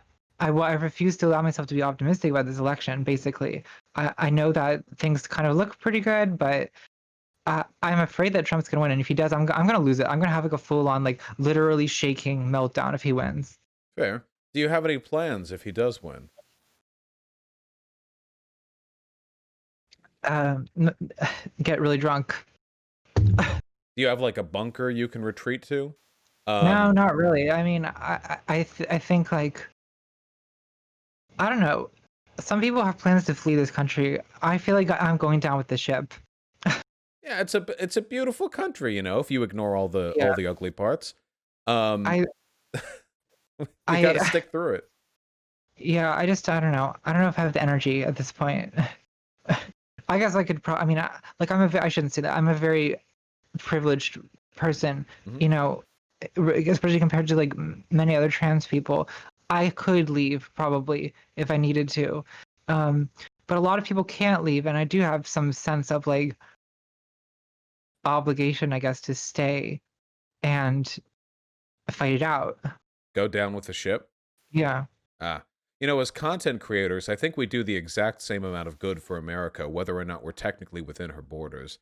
If you ever, I'm just saying, you don't have to commit. I'm just saying, if you ever want to go and form a bunker in the tundras of northern Canada, stockpile 60 or 70, guns, and just live 80 feet underground, using stolen satellite signals to stream and produce videos. I'm just saying, it's something we're open to. Well, Other people can I'll jump keep it in into. mind. I'll keep it in mind. Yeah. It's true that there's not any particular reason why I have to be in a cosmopolitan like American city. Like I could 100% be doing this from yeah, like you say, a bunker, a trailer in the middle of the wilderness. So Or you could do the movie thing. Do it from a train, that just yeah, yeah, travels across the country nonstop, randomly bouncing between stations so they can never geolocate you. it's a good That'd be sick idea. as hell, actually, now that I think about it. Or go to Moscow. I don't know if that's a good idea. I think they're Trumpers over there for the most part. Yeah, I think so too. Yeah. Uh, I guess I was thinking of Snowden. Yeah, I think I have a feeling that if Snowden had leaked in like 2017 or something like that, Yeah, he would have been might not garroted be. in Russia. I think that's right. Yeah, Yeah. So I don't know. It's find a new country to flee to. yeah, which countries? I hear New Zealand is beautiful this time of year. People keep mentioning New Zealand. It's very far away, Hmm? Have you but ever it been is to pretty. Australia? Never. I'm actually very poorly traveled, which is weird. I know. At this point, like I have the income I could afford to travel. I couldn't when I was younger, which is why I never did. But now I guess I could. I don't know. For some reason, it hasn't occurred to me. Yeah, it's well, of course now it's not really an option with coronavirus, but Yeah, exactly. yeah. Yeah, New Zealand apparently got corona under wraps, and they're just all pretty nice and progressive over there. Also, just recently their Labor Party had a blowout victory, like a real blowout victory. So apparently they're going to be getting some solid left-wing governance for a while. Could be fun, you know? Yeah, like live like hobbits. Yeah, exactly. You can keep the That's my underground New Zealand bunker, but thing make it too. aesthetic, you know? Yeah, because that's what I would need. Like I feel like bunker is very much not my vibe. But if it's a hobbity bunker, I could entertain that. Yeah, well, you can sitcom it. Tape down the middle, one half all homey and hobbity, and the other half a utilitarian steel fortress with guns on the walls. And between the two, you Yeah. survive. Well, I like that idea of a hobbit hole with like this vault beneath it.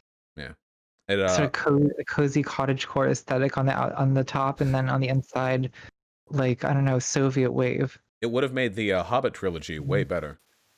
It would have honestly. I mean, almost anything would have. But yeah, I agree that like a kind of you know, I don't know, post-nuclear setting would have really changed things up. Can you imagine if that was like they went back, whole new thing, like original Peter Jackson trilogy, whatever, and it's like Yeah. the gang, the Lord of the Rings gang stumbles across like an old nuclear silo, and the meme is that all the Incredible. continents shifted after the war or whatever. Incredible. That would be so Unbelievable. good. Yeah, Yeah. yeah. Some Adventure I Time mean, shit or something. go film it in Chernobyl. Okay. Um so you're pretty caught on doomerism right now, right? On doomerism? Like not I don't mean that like negative. Well, wait, I do mean that negatively. I don't mean that like in a derogatory way. But you seem slightly doomeresque at the moment. I'm a little bit doomerish, yeah. I mean, I guess yeah, that would be fair to say. I feel pretty pessimistic about things. But I also think like part of it is I'm frustrated because I feel like there's some things that could be achieved, but that's somehow keep not getting done. Hmm. Um, I Like don't know. what? I think like uh well, I'm so like bothered by how ineffective and inefficient and disorganized and self-defeating the left is. Um, Hmm. it's like I feel like this is like a moment to rally and like we have a good chance of defeating Trump and starting from a much better position. I think under I mean like I said I think I wouldn't say that I'm doomerish about the election. Like I think there's a decent chance that Biden will win, and I really do believe like I'm not just I don't know. I'm not just trying to repackage like liberal bullshit for like a leftist audience. Like I actually do believe that like leftist organizing under Biden is going to be much, much superior Hmm. to under a Oh, second term of Trump. oh yeah. Oh, 100%. Like Absolutely. honestly, under Trump, I don't know if there's a limit to my doomerism. Like, is it even going to be legal to be a communist in this country in 3 years? Like, I don't know. Like, I I don't see why. I mean, look how like communists have fared under past fascist regimes. Like, not good, sweetie. Like, I don't see why people are more afraid of this. You I'm familiar very with afraid of the Trump. Yeah. legendary quote from Thurman, the head of the KDP, the German Communist Party before Hitler took power? After Hitler took power, Yeah, yeah, yeah, Hitler will have his time, and then, yeah. yeah, we Then will it's have our turn. Yeah, ours. there's not going to be another turn. Like, Yeah. I don't know. I mean, I don't think Trump is Hitler, Thalman, but I sorry, think not that, Thurman. Yeah. but he's too close for my comfort. Um, Well, one of the issues is I think a lot of lefties have bought Nazi propaganda, which is to their detriment. yeah, The idea that yeah, Nazis are intelligent, utilitarian, yeah, deadly, and precise, and yeah. they're not. Read a Yeah. book. The Nazis back in the Weimar Republic were brutish, stupid, Yeah. anti-scientific, Right. hormonal, angry High off the young brains men. of math. Yeah, Yeah. they were complete. They were high on Yeah. meth. Hitler was notoriously lazy and ineffective. Almost everything he did fucked up. He had a cabinet that corrected most of his mistakes. He was obsessed with self-image. Yeah. Everything about this is the idea. A lot of people say this. Trump can't be a fascist. He's just a doddering buffoon. Fascism Yeah. is buffoonery. Yes. This isn't a defeater to the argument, and that buffoonery Yeah. captures people's spirits in a way that is very difficult to oppose. Logical arguments can be taken apart logically. Brutish, stupid, blind patriotism, you have to breed that out. You have to like wait for a generation to die almost to get rid of these people. Well, and that's really, I mean, like, look, the resilience of Trump's fan base, it like goes to show, like I really think that he could, I mean, the man said it himself, I could kill a man in the middle of Fifth Avenue and not lose a vote. Like, I believe that now. Like, especially after seeing the denial about the coronavirus and the way that so obviously had a disastrous consequence on this country, and the way that he openly talks about like not leaving if he wins and like I don't think there's any point where Trump will cross some line and his follower and a significant portion of his following will be like, oh, I see that you're a monster now. Like I feel like he could do anything. It'll never happen. And No, these people they would go could along with literally it. get like tapes of him at Epstein's Island, like Yeah, with yeah, children. It 100%. would not matter. It wouldn't. It wouldn't matter. It wouldn't matter. Like the whole narrative would just shift somehow, and it's just very scary because it's like I don't think there's a moral limit to what these people are capable of. Mm-hmm. Yeah, the Trump administration has actually moved me towards illiberalism to a large extent when it comes to electoral democracy. Yeah. If you want democracy to survive, do you permit an anti-democratic party to run? Yeah. No, I sort of I've had similar feelings where like the idea that these ideas like these norms of like reciprocity and not being a hypocrite or taking the high road and stuff like all of this, it's over. Like the time for that is well over. And so when it comes to things like, yes, we absolutely should, I don't know. Yeah, get a left-wing person on. Increase the number of judges on the Supreme Court. Go for it. Make DC a state. Make Puerto Rico a state. Make Guam a state. Like, who cares? These people are hypocrites. They have no respect whatsoever. I mean, look at the Supreme Court. Like the way that they, for the last year of Obama's presidency, shamelessly, like no concern. Yeah. And they're just now like, of course we're going to immediately nominate someone, you idiots. Yeah. Like, and they're consistent. Their goal is power, and that's all they care about, and they do it. Their goal is consistent. They're not inconsistent in the slightest. They're liars, but they're not inconsistent. The Republicans. Yeah. So I do think Oh no, I agree. It's time to act like that ourselves to some extent. You know what I mean? They always say if you do X, then the Republicans will do X. When have we ever done X first? When has the left ever initiated the uncivil behavior at any point in American history? We are always on the back foot. And the problem with this is functionally democracy only works with a series of gentlemen's agreements. It has to. If you don't have that, there will always be a way for the seated party to do something to mess up the opposite party's chances of winning. Always. You can't fix that. There's no system that can prevent that from happening. The only thing you can do is once you recognize a bad actor, you weed it out. Much in the same way as if you're playing a sports ball game, If you're playing a sports ball game and you can't oust anyone, then functionally, a person can behave as poorly as they want without any risk of meaningful consequence. You can get carded all you want, but ousting is the only thing that functionally fixes the problem. And with the Republican Party, I think we've arrived now at the point where if they've broken every gentleman's agreement, if they have no intention of supporting democracy as a concept, the only way forward for this country is the complete dissolution of them as an entity, as a power base. Yeah, I think that's absolutely true, especially under Trump. Like these people, like the idea that, oh, if we do X, the Republicans will do X. The Republicans will do X, like, period. So what are we going to do about that? Like that's the question. And like I hope at some point in the future we're able to have a political system where you can reintroduce these norms and expect people to behave, with reciprocity in mind. But it's obvious that we have a party in power now that has no interest whatsoever in that kind of norm. So, I think it's kind of like the the time for that kind of negotiating and cooperating is over. At this And point, oh, sorry. I'd like to see the Democratic Party become a little bit more ruthless. If there were more progressives in there would be. They I actually know. care about representing the I folks. know. Yeah. We're at the point now where the greatest threat to democracy is not ousting a political party, it's allowing ourselves to be ousted by them.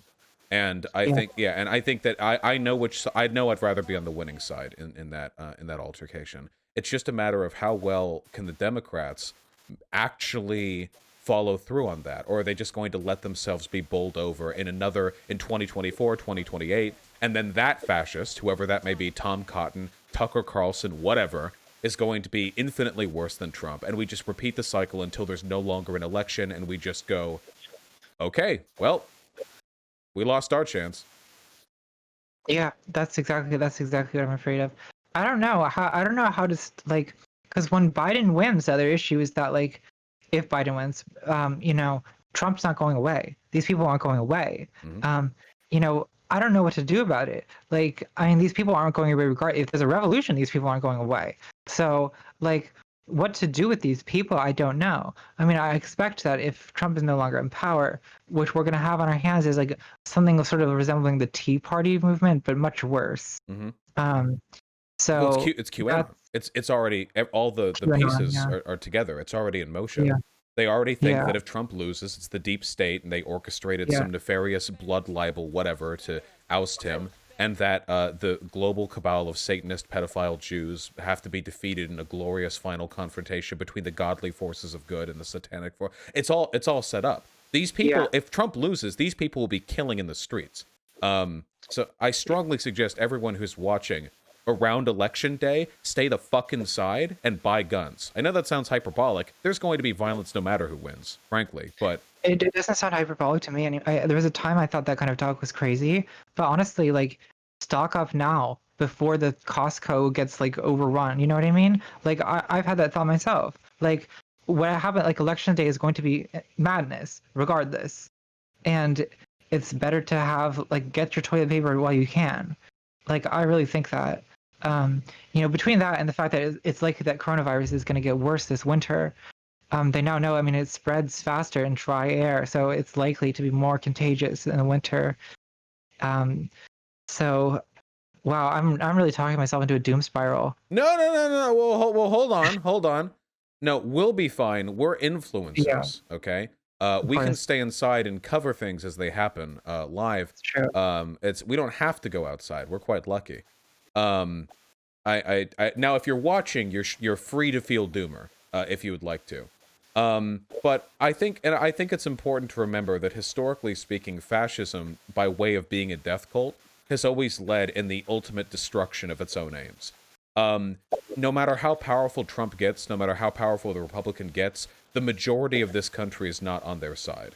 The majority of this country, Yes. even if they're disaffected non-voters who aren't participating in the election, are far more likely to hold progressive views. And every subsequent generation is more and more Democrat, more and more progressive. Time is on our side. And in many ways, this is kind of a last gasp for the Republican Party.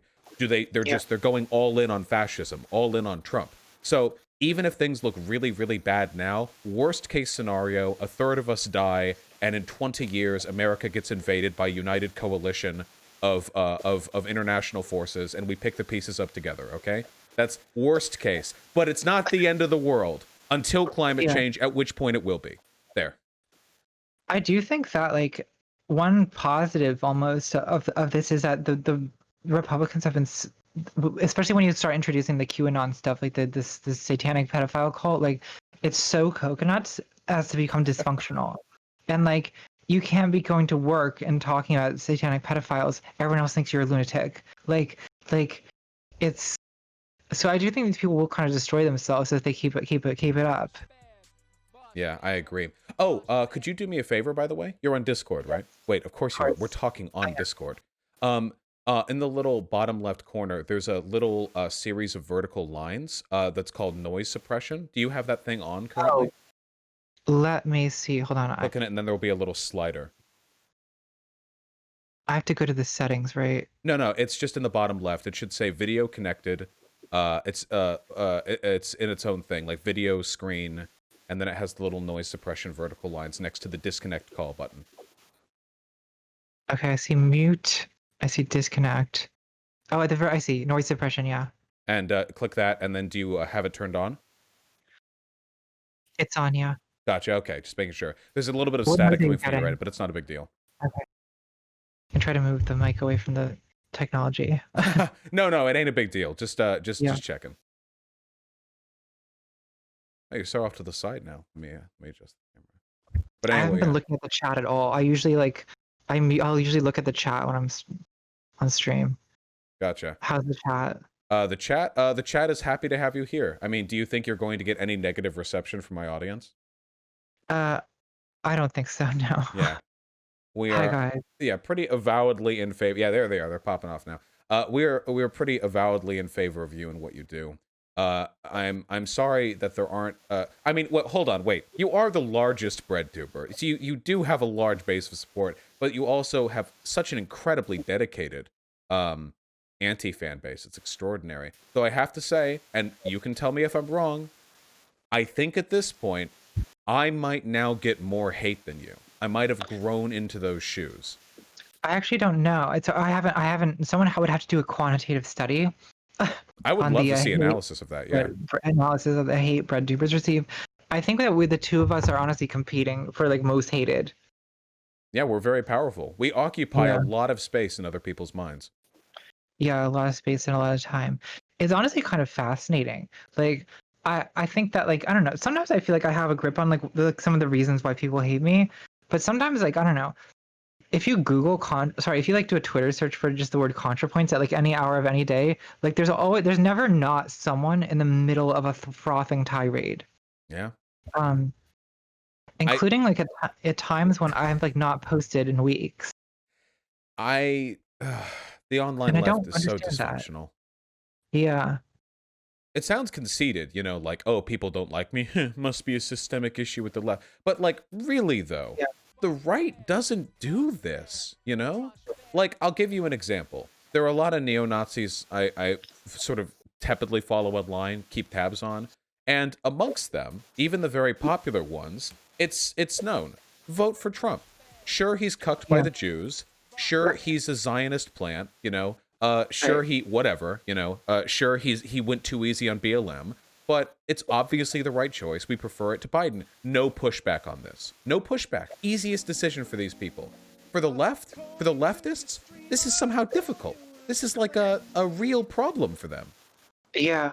Well, there's this strain. I don't know what it is exactly. There's this strain of like, I almost want to call it like hyper moralism on the left, where it's like this because you sort of get in the I think people who are trenched to leftist politics are people who, on some level, like they want to improve the world, and they have strong moral convictions about how to do that.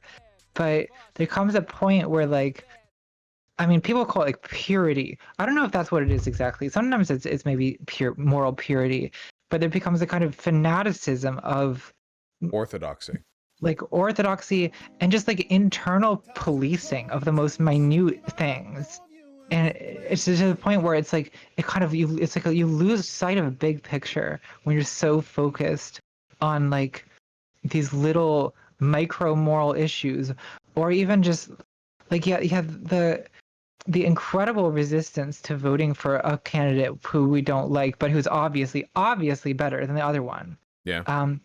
It just strikes me as like people are not thinking in terms of you know likely effects of their actions. That they seem to have a moral thought that comes from some other like longing. The real thing that bothers me is earlier you described them as like a rapture fanaticists, which I think is accurate. The issue is actual rapture fanaticists are still planted firmly enough in the dirt that they vote Republican, even when those Republicans don't get anti-abortion laws passed through, that they go out there and they advocate and they donate their money to these candidates, even though Republican candidates are all having mistresses and fourth and fifth wives. They don't care because in the long run, and they're correct, it serves their interests to have these people in power. But we're worse than evangelicists. We're worse than, evangelicals. We're worse than them. We don't even do that. We can't even project our fantasy desires in a slightly pragmatic way. And I think, and this is my secret suspicion, I think that's because evangelicals do believe in the rapture, but Twitter leftist ML types, they don't believe in the revolution. Yeah. It's an aesthetic to them that they use to find friends online and to make jokes about, but personally, privately, they don't think it's ever going to happen. And for that reason, they Or don't they have feel any intention of participating. yeah, they don't feel Yeah. it's not a true belief to them. And for that reason, Right. they have no obligation to pragmatism. It's a kink. It's an aesthetic flourish. It's a hat. And that's it. What do you think about like so there's another version because like I agree that there's like this is like pretty useless. There's like the useless revolutionary ideation where you're not doing anything, you're just kind of have this aesthetic of or you sort of imagine yourself, I don't know, carrying the hammer and sickle over the White House lawn. It is a fun thought. You know, but then there's also like this like accelerationist stuff where it's like, oh, actually, we want Trump to be president. We want things to get worse. We want things to be as bad as possible so that the revolution happens. And Yeah. These I people mean, are counter-revolutionary. it's like it's a deranged like gamble with the lives of the most vulnerable people in this country, is how it seems to me. Mhm. And it also like I also don't think that's correct. Like, is a socialist revolution more likely to happen under fascism? Is there any evidence historically to support that? The idea of accelerationism has been corrupted massively. Yeah. Economic accelerationism, like striking, is phenomenal, incredibly useful. Worker solidarity, great. Political accelerationism, however, is counter-revolutionary. Vladimir Lenin worked within electoral politics and even allied with liberals whenever it was expedient for him to help beat back conservatives, monarchists, and fascists. Mao Zedong would work with bourgeois liberals in the Chinese countryside if it meant being able to fight off colonial oppressors. At every point in history, successful leftist revolutionaries have known there is a thing worse than liberalism. It is to the right of liberalism. It is fascism. It is monarchism. It is colonialism. And that under those conditions, socialism is far harder to fight for. So we preserve bourgeois liberalism because we must set up our own enemy. It's in the writing. Like these people, they say, read theory, read theory. I read the theory. It's all right there.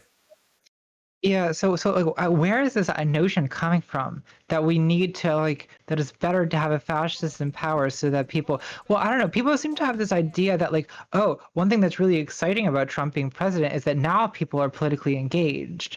Like, I think that's an idea that I see floated a lot, like often in conjunction with the idea that oh, like liberals only care when Trump is president, and liberals will go to sleep if Biden's president. But what I don't understand about this is like liberals are not calling for revolution, not even under Trump, right? Not a socialist revolution, or they wouldn't be liberals. Yeah. Hey, right? Why did Bernie Sanders get more support in 2016 than he did in 2020? Why didn't 4 years of Trump make Democrats more amicable towards socialism? I think I heard you made this point on another stream, which is that like what you're seeing is like a wave of liberals very enthusiastically demanding anyone but Trump, which they will happily vote for Biden. They'll happily vote for someone worse than Biden. I would vote for someone worse than Biden to get Trump out. Yeah, like, Bloomberg is infinitely preferable to Trump still, even though he's a fucking monster. He's still better than what Trump represents. Yeah, like so I think that I don't think that what you're seeing under Trump, I don't think the unrest that you're seeing is like socialist unrest. It's like anti-Trump unrest, anti-fascist unrest. But I don't think that's the same as like I don't think that's getting you a more leftist politics. Yeah, it's material. Like people seem to think it is. It's material conditions. It's simple Marxist math. People will act in ways which they are believe best represent their own interests. When you believe you're on the precipice of fascism, your goal is to prevent that at any cost, not to take a risk on a more radical left-leaning ideology. The main reason people voted for Biden was for electability. That was the main reason people voted Biden. There were polls. It was more than 50%. People get woken up, sure, but not to the ends we want. We want people to wake up because they're disillusioned with the Democrats, not terrified of the Republicans. Terror of the Republicans drives people into Pelosi's bosom. We want people who were disappointed under Obama, who campaigned for Obama, but are now disappointed with him, turning towards more radical solutions. That is what we want. But we can't do that if the source of all of these issues, at least optically, Yeah. is Trump. We can't make that Yeah. argument. Yeah, I tweeted the other day something along the lines of like, oh, it's it was under people think that, oh, we'll just go back to sleep under Biden. People didn't go to sleep under Obama. Like, it was Obama that gave us the Bernie Sanders movie. It was Obama's administration and people's disillusionment with that. They gave us like Occupy Wall Street and which is arguably the beginning of what is like today's leftist movement. And I know people say like, oh, well, Occupy Wall Street didn't do anything. It's like, well, it's a far left protest movement. Like, it's BLM done as much started as then any of too. those have in recent years in this country. And like, the point is still that it's like we don't really have an equivalent of Occupy Wall Street under Trump. What we have is massive unrest about the brutal policing. But like, I I don't. I think that I don't know. I just feel like there's this strange conflation of the unrest that is sort of distinctive to the Trump years, and like leftist involvement. Protests function best Yeah. when you can chant the phrase, "You failed us." But nobody Yeah. ever expected Trump to go up to bat for workers. So these protests Yeah. ring hollow under Trump. Right. Obama at least made some weak gesturing at equality, whatever. I don't like Obama, but I think ultimately what you deal with here, and this is the ultimate problem, is that a lot of the people who are these crazy online anti-electoralists today weren't politically active during the Obama years. These people got into politics in 2016, so the perspective is warped. To them, everything pre-2016 is the exact same expanse of neoliberal nothingness, and now Yeah. suddenly politics and history begins. But that is not how that works. So, yeah, it's very frustrating. I feel like it's such a juvenile perspective, but the people who encourage this, the content creators, are older than me. So, Yes. like, where is it that like coming from? they began political consciousness in 2016, so they assume everyone else did. Oh, I would say so. The content creators or the people watching? Yeah. The content creators. I think that what I'm throwing shade on Chapo Trap House here. They've been politically active for a long time, but they certainly fucking act like they achieved political consciousness back in 2016.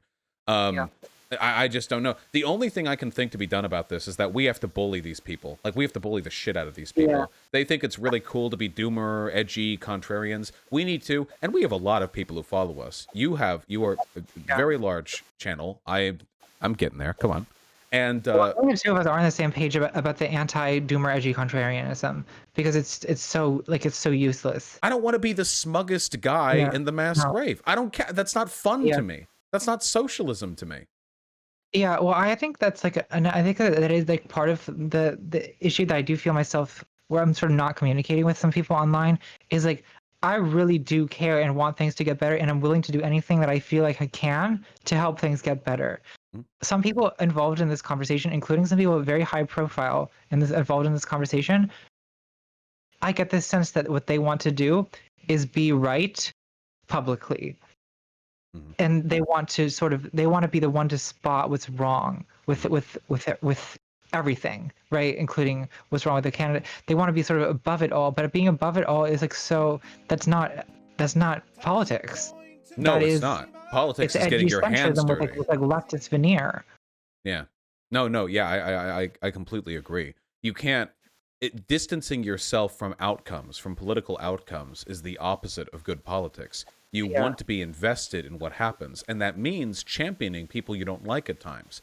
The investment is what keeps you connected to the whole process.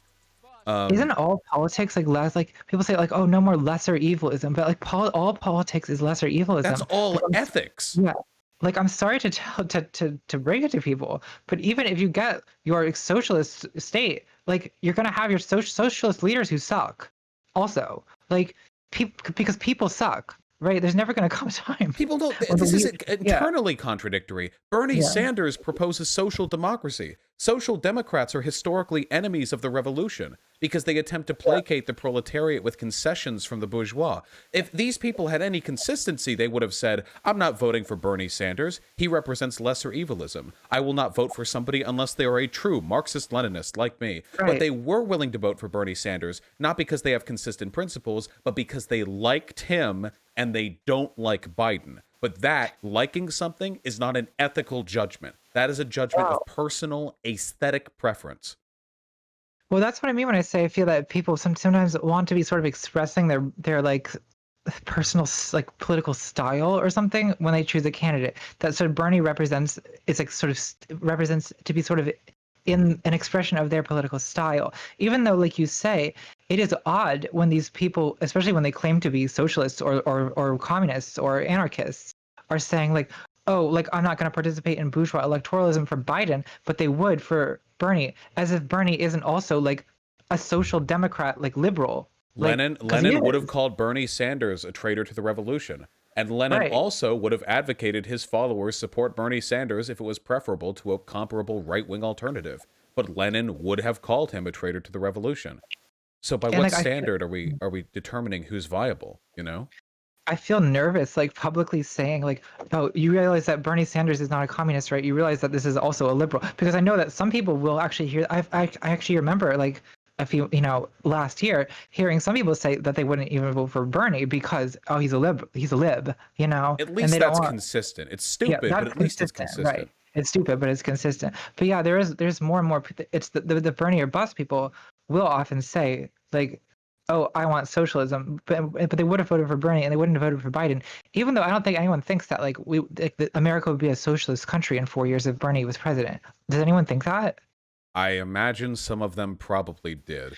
To be fair, a lot of these people probably unironically think that socialism is when you have a social democracy, the government owns the trains, and the flag is red. You know? Yeah. Yeah. I I mean, that's the limit for a lot of people. Like when I like argue with some people, and their conceptualization of socialism is at once completely utopian, but on the other hand, no different from like modern day Finland. And I have no idea Right. what theoretical perspective these people are coming from, you know? Well, I think it's probably little bits of ideas picked up here and there, which is I mean fair enough. That's what most I don't think most people have a very consistent political worldview. I mean, I don't think I even have necessarily a totally consistent political worldview. Like I say, I think of myself as being fairly pragmatic, where I don't know. I think of myself. I do tend to think of like, when I imagine America being a much better country than it currently is, I imagine it sort of resembling Finland or whatever. Mhm. But I don't necessarily think that's the end of history. I don't necessarily think that's the ideal. I just think like a lot of that type of reform would be really, really good for this country. Oh yeah, I mean, people say like, well, you would just want a social democracy. Well, those social democracies have much stronger union and left-wing movements Yeah. than America does. So, How God, it's a much step in better? the right How direction. much better real social democracy would be than what we currently have? Yeah. Now, I do warn against people who think that's the Yeah. end goal, because Sure. there are higher ideological problems with capitalism that can't be solved even with the most equitable distribution of wealth. Mhm. And I would encourage people always to be critical of that. But if people's concerns about the perpetuation of capitalism are so severe that it's preventing them from walking in the correct direction, Yeah. then clearly we've taken a step too far. We have to walk over the thorny bramble patch before we can get to the glorious green hills of socialism. But if you never walk through the damn patch, you just stay where you are. Yeah, I think that's the point where it's too much theory, is where you're saying like I won't lift a finger to change this country because nothing I can do right now will bring about the socialist utopia. I'm relatively confident that, at least for people like Lenin, if they saw how State and Revolution and all the other theory crap people read were being used to argue against the idea of progress, he would probably have all of his writings burned. That man was very, very pragmatic, sometimes to a Yeah. fault. The idea that people are now using theory to justify not acting in favor of the conclusions the theory argues for is really, really weird. I don't know. Uh, I don't no, know. I I think you're right. I think how do we get to this point? This point in the conversation, or No, this this point and point? like we're at this point in like the left where people are this like committed to inaction. I mean, if I had to take an honest guess, I would probably say because America hasn't had a real left movement for a long time, we don't have a Yeah. strong practical tradition to call upon. we have Yeah. an intellectual tradition, but intellectual traditions are nothing without proper analysis, and that analysis takes precedent. And with no precedent, you just have people who are left alone in a room with sort of vague half understandings of ideas, and that, I guess, has led people down very unpragmatic roads. I don't know. It's really bad though. Like, legitimately, like, we can't do anything in this country until we start to fix that. I guess I should acknowledge that some of these people probably, I'm sure some, not all of these people are just like do nothing overly online, like, you know, uh, smug, disillusioned leftists. Like I'm sure like some people actually do get involved in like local organizing, and I do think that's good. Like, I don't know, I don't want to give the impression that I really am someone who thinks that, oh, voting is the only thing to do. Like, sure, like there's other valid ways to be a leftist, but I just feel like a lot of what I see on the internet is not that. Yeah.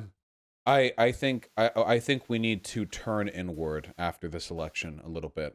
We're not going to be able to make a difference unless the left, online and in person, is a little more cohesive, a little more energized, a little more pragmatic, Yeah. um, than it currently is. And I think that means we need to sort of pick up the pieces that have been broken apart by all of these pseudo intellectual doomer grifts, where people are more engaged in the aesthetic presentation of socialism than they are in actually building it. I'm not expecting you to go ahead and make 27 videos on the infantile left com or anything like that. But man, we really are our own worst enemy, dude. When I get hate from the right, and I get a lot of hate from the right, like a lot, a lot, a lot. I have captured the spirit of the American Nazis. It doesn't bother me. I don't care about these people. But when Well, I it's go, kind of, it's almost fun to have Nazis mad at you. yeah, it's like It's like I did good if these babies. people are mad at me. Yeah. Yeah. But with the left, when they're mad at me, it's just kind of sad. Like, Sad. Yeah. damn, you don't know a single fucking thing I believe in, but you are obsessed with disliking me based on some preconceptions that you've had force fed to you by other people. What do we do? It's something that has just really like plagued my existence online for 3 years. Is this more than 3 years at this point? Is having this just incredibly loud contingent of people who is absolutely convinced that I'm like the Antichrist disguised as a leftist to lead people astray. And you're right, it hurt. It's painful and sad, and it's very counterproductive, and so much time is wasted on it. And I am guilty of this too, in that I am too obsessed with these people. Why am I so obsessed with what Tabby thinks? I know on some level that this is a waste of my time. I think honestly I need to let it take up less space in my head than it does. Maybe. I mean, from a self-care perspective, possibly. But there's no denying these people are influential. I used to think it was just Yeah. a woke scold thing. When you and I Yeah. last talked, when I was Yeah. a third the size I am now, I thought it was just woke scolds, Yeah. little Tumblr babies so offended by us occasionally being edgy, whatever.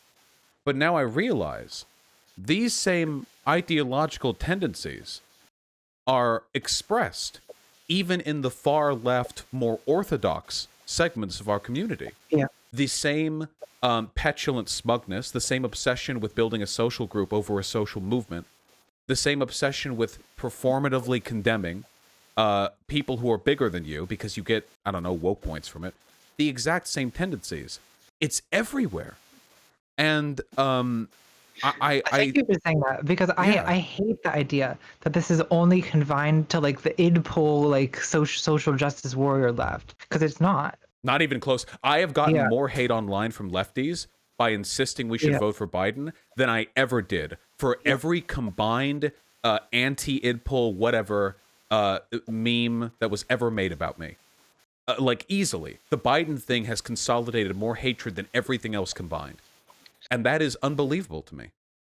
I should have paid more attention to what people were saying about you before I made that video, because I was like a little unprepared for it, for like the level of hate the Biden thing was going to get me.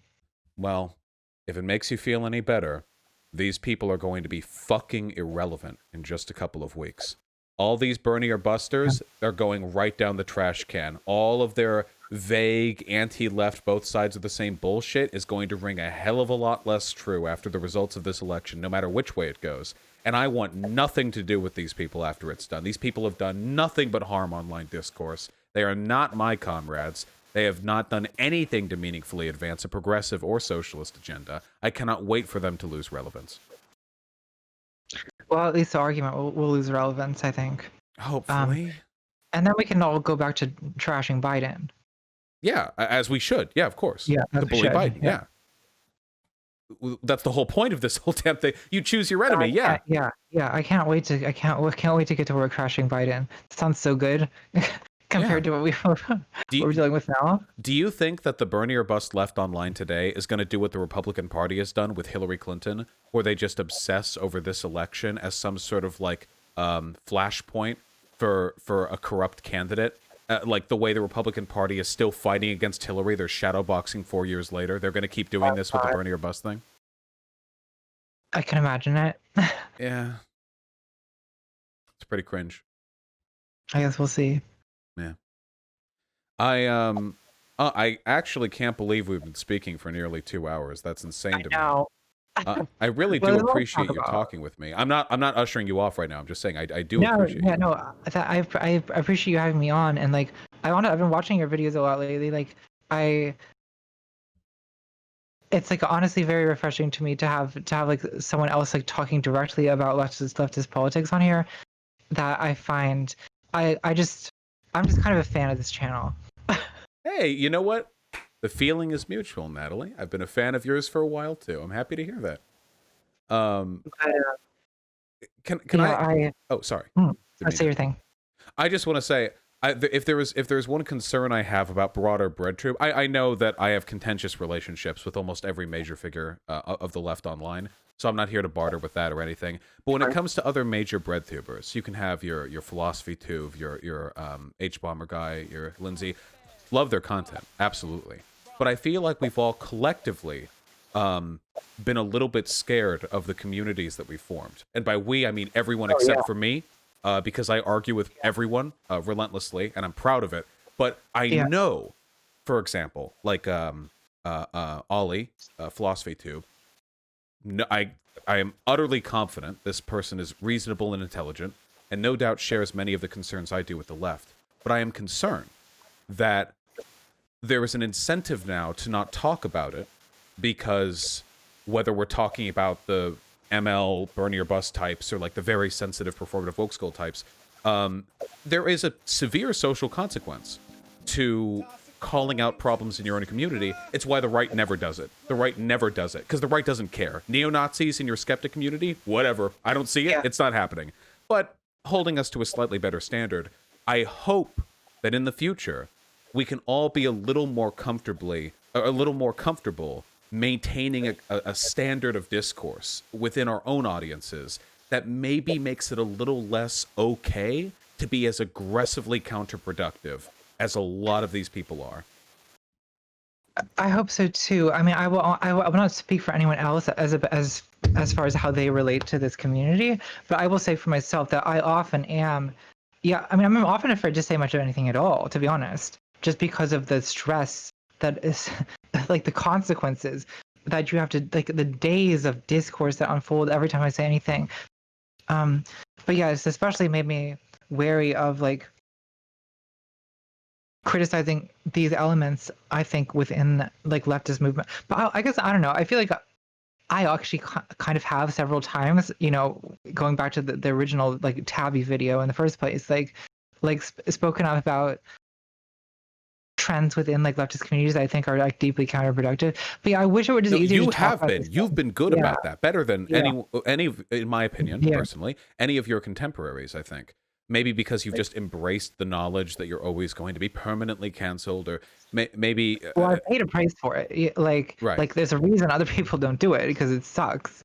And like I think that I just wish it were easier to talk about these things without like things devolving into just like this like dualism of like either you're good or you're bad, and like if you punch left or whatever, you're bad. Like I don't know. I kind of regret the lack of ability, like a lack of space to have like real conversations with people. Um, Instead, everyone's kind of like hiding behind their own accounts, Hmm. afraid to really like. It's like I won't even publicly disagree with other leftist figures most of the time because even if this is someone I have a relationship with and could totally have a disagreement offline, like if you have it in public, like people think it's a feud. Yeah, it's a really difficult, I guess, tightrope to walk. Yeah, I I think you're totally right that there's a lot of like there's an immense amount of frustration with exactly this type of thing that people just don't publicly talk about. I have oh, I don't doubt it. I imagine it must be enormously Yeah. frustrating. For the past couple of months, maybe just a month, I've done something called the Come Pledge. I don't know if you've heard if this has caught wind to you, but it's It sounds vaguely familiar. yes, the Come Pledge. It's CUM. C stands for Don't Argue with Leftists Online. U stands for Get More Sleep. M stands for Don't Get Mad Online. And right, exactly. I know, rolls off the tongue. And the reason I've done this is because I like consolidating where the hatred towards me comes from at any given point. We're in election season. I want the hate to come at me from the right. Please, God, let it come from the right. And when it comes from the left, it muddles things up, and I feel like I have to juggle like two basketballs or whatever the saying goes, and it's enormously frustrating when you see things that you feel should be called out, but you understand as a content creator there are very strong optical reasons why you shouldn't do that. And I think at the end of the day, it'll be easier for all of us when we just make it less cool to be that way, I guess. If we're all a little bit more confident in disavowing these elements of our community, they have fewer and fewer walls to hide behind. And it's not a matter of like challenging them directly, but eventually more of them will go like, okay, well, I'll move along with the crowd because that's what this always is determined by, you know? Well, it definitely helps to have some kind of solidarity. Like honestly, just like being able to go on another channel and like have this conversation is like it's much better than feeling like I'm like alone out there on Twitter and I have all these people like you know what I mean? And sometimes I don't know what other people are thinking about me. Like I don't know. Like am I just like am I ruining the left or whatever? Like, like it's like helpful to like have other people who have a perspective because like I think your perspective is different from mine in a lot of ways. But like to be able to like find agreement about like this like there's this like phenomenon whatever it is like that we're complaining about that's going on that's clearly damaging, like to be able to at least discuss that or to identify it as a problem, like and it's helpful to have a conversation instead of a monologue about it, because also it sounds too much like I'm just if I try to talk about it alone it also sounds like I'm just whining about me getting hate when that's like not necessarily what the issue is.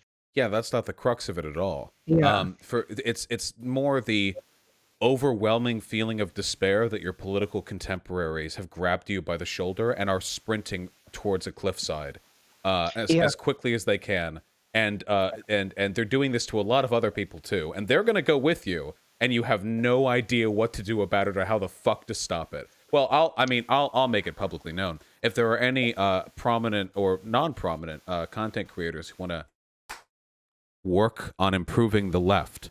I'll always support you, even if I disagree with you. I think it's very important to do this. And by improving the left, I mean making it more fucking pragmatic, not like making everyone an ML or some dumb shit like that.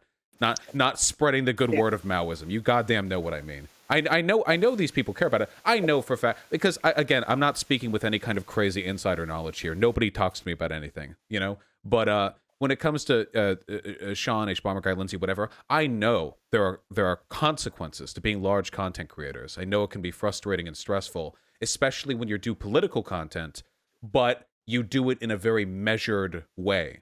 Because when you do it in a measured way, you have to clean up all the little bits. You have to sand down the edges of your perspective that can be potentially damaging or harmful or optically tentative. And that process is exhausting. And they can keep it up, and I respect them for keeping up. But if they ever want to talk about that to you or me or anyone, I praise them for doing so because it is so important that people do that. Well, I find I often will talk privately with other creators about the frustrations of you know making content in this environment where you're sort of, I don't know, you feel constantly under siege from all these different directions. Like I think it's something that everyone who does this is under an immense amount of pressure, and I think it becomes like everyone is dealing with it. Absolutely. I think that most people don't talk about it in public, and it's hard to talk about it in public, and you're not really rewarded for talking about it in No, public. not at But all. it is worth at least reaching out to other creators to discuss this kind of stuff, because you're going to burn out fast if you don't have at least the solidarity in that. Yeah. It's rough out there for us multi-millionaire YouTube superstars. It's hard being rich and famous. It's very hard being successful. I can't stand it. Yeah. Yeah, being an influencer, it's the hardest job in America. What do you want to do with the future of your content? Because you've talked before about how the political stuff has worn somewhat. Now, a lot of people talk about how if Biden wins, the libs will go back to sleep. Natalie, if Biden wins, are you going to go take a nap? Are you going to make makeup tutorials and what have you? Oh, absolutely not. I mean, what I'm going to do is I'm going to respond to with the next direction that the internet political discourse takes. I mean, because I tend to be someone who, like, I sort of react, I guess, to the movements that are going on around me. So I mean, sure, if everyone goes to sleep, I'll make videos about the fact that everyone has gone to sleep. I don't think that's what's going to happen, though. No, I don't think so either Yeah, at I don't all. think everyone's going to go to sleep, and I'm not going to go to sleep either. Right? This does not stop because why does everyone think this is going to stop? Because if Trump is not president, I don't know. It's just strange. I think it's just a bizarre. Uh, They haven't read enough Marx. That's idea the to me, problem. clearly. Oh yeah. Oh no. Actually, material conditions. Why would the wheel of history stop turning because of who wins the presidential election? Like, do they think that Yeah. like Well, there's a neoliberalism kind is of, like a magical political ideology that can halt the clock and keep things from advancing? That's not true. Don't give well, a them lot that of power. people, I think a lot of people do like subconsciously believe that. I mean, it's like a very like Fukuyama-ish thought, right? Like people sort of somehow suspect that like liberal, I don't know, neoliberal capitalism is like the default state of being, and that at any moment we could just return to that go back to rest at that default. Yeah. Turns out the capitalist realism was coming from within the lefties the whole time. On some, I think there's some of that, yeah. I Mm. think that it is that the capitalist realist sentiment or like style of perception is not something that goes away just because you become a leftist. Yeah. That is true. Yeah. Being a Yeah. leftist does not make you a good person. Doing good things makes you a good person.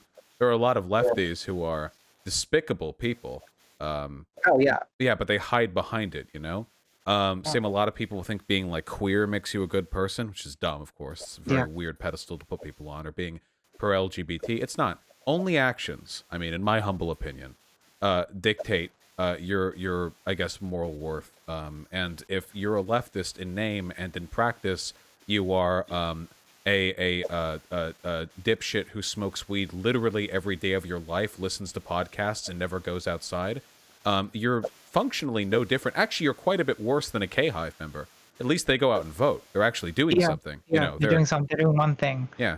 You're getting fucking owned by like Hillary Clinton supporters if you don't do anything. Yeah. Like if you're a lefty It's just sitting at embarrassing. home. You're getting Yeah. styled on Yeah. by these people. It's can you imagine, honestly, you'd think you'd want to pass that bar, but no, I guess not. Yeah. I mean, I remember. I mean, working on the Obama campaign, like you would meet just the most devoted people, who often like they they they were secretaries, they worked at a car shop or whatever, but like they really really cared, and they would go out and knock on doors on their free time, get for no pay. Like they were really involved in a way that, like, I don't know, the podcast left is not, alas. Yeah. Oh, hey, H Some Bomber people guy are, some in people chat. are, but no. I enjoyed your most recent video. Thank you. Yeah, no, I completely agree. I guess I don't know how much there is to be done about it. I don't know if we have some sort of pathological aversion to pragmatism as a political Yeah. ideology. We do now. We used to not. if you actually read up on the history of anarchists and socialists and union organizers back 100 years ago in this country, these people were fucking brutal. These people were like, like on the ground out there every single day doing whatever they could, legal or illegal, to get their message out there. And nowadays, I don't know, it's like the meme? You've got like a big muscular dog, and then you've got like a less muscular, kind of silly looking dog, and that's the meme? That's what we're talking about right now. We're the silly dog. Who's still a good boy. Yeah. Well, I don't know. Another thing that would be interesting is it would be interesting to see if we could, because we have we've built this incredible network of communication on, through the podcast, through the YouTube, through, Discord, all these groups. Like, I feel like there's not a lot of crossover from that into like I don't know, on the ground, like political activism or organizing. I don't know what the potential for that is, or like what that would look like, but it seems to me kind of crazy that we don't do more of that. Yeah, I'm really interested in seeing what we can do to develop a stronger apparatus for organizing. One benefit of being a leftist is that we can operate with less of a mask than the far right has to. Right. If you're a neo-Nazi, there are a lot of necessary constrictions on your ability to organize just because you're such an optics nightmare. But if you're a socialist, I mean, it's not easy, but it's not as hard. One thing that I really look forward to, this is like a dream that I have, maybe it's Libby, I don't know, some people say, is I make a decent amount streaming. I package that all up. I make a pack, 2022, 2024, and I go along with Justice STEM recommendations, and I try to pump, there are a couple of purple district candidates who maybe they could use like a good boost, a progressive against an incumbent Republican, give them 100,000 or something like that. And I imagine, like, I know the left is capable of making waves like that. We just have to do it. I don't know if that's too lib shit for some people, but it's something I think about a lot. It is lib shit for some people, but so what? Like some lib shit is effective, so we should do it. Like, I think that I don't know. Like I was earlier in the summer, I was like doing live streams that and donating all the money to like a mutual aid group or to like a bail, because this was like the height of the Freddie Gray the Jesus There have been George a lot. Floyd protests. Yeah. So yeah, I do. I mean, I don't know how helpful that is. It's like, I mean, people like money makes things happen. So I like to think it's somewhat useful for me to be raising money or giving money. But yeah, I don't know. I don't know what to do with this like network of like this group of 1 million people that's watching me. I don't know what to tell them to do. I don't know. It's too much responsibility in a sense. Like, it's scary. Yeah, building political projects as a content creator feels so weird because YouTube, in spite of how real it is, feels very distinctly unreal. It feels very unreal. Yeah, it's very abstract. So turning that into imagining bodies. How many people are watching right now? 14,000 bodies in a stadium. That's like most of 14,000. That's most of Madison Square Garden. Yeah, it's difficult to imagine. Yeah, but we can do it if we try. Yeah. I don't know. You know what? After the election is over, because I've been very busy with election stuff, I would be delighted if, I know I'm an optics nightmare, maybe just you or whatever, but if we larger lefty content creators could maybe brainstorm some ideas about broader outreach, I think that'd be awesome. Because even if we have personal disagreements or whatever, appropriately directed funds in the right place at the right time can influence hundreds of thousands. Yeah. We just recently had AOC and Ilhan Homar playing Among Us with Hassan Critical and others. That's extraordinary. That's huge. Twitch is a huge audience, and they pulled from that, and that only happened because e-boy dipshits like Hassan, I say that with the greatest love and respect, I too am one, are on the ground, Among Us booted up in their 4K computer, ready to play, should you get a message from a congressperson. I think that's the energy we need moving forward. I agree. So no, I think that stuff is powerful, and I think that is kind of the future. Like, I think that we're rapidly moving into an era when politicians are going to be campaigning on Twitch. That's so scary to think about. Terrifying, but it's 100 like is it more scary than the fact that cable news currently has half this country totally in its grip? Or talk Like, radio. Lefties don't. yeah, or talk radio. Lefties don't even Right. know talk radio exists. There are like 80 Yeah. million people in this country who will just get in their pickup truck at 8 a.m. and turn on the radio and listen to how, like, just yesterday, Antifa broke into like a house and murdered a dog or something, and like that's all the political input they get. You know? That's their news, right? Yeah. Like, yeah, it absolutely matters how we're using these, because people think it's frivolous, people think it's not real, but it's very real. Like, this is media now, this is communication.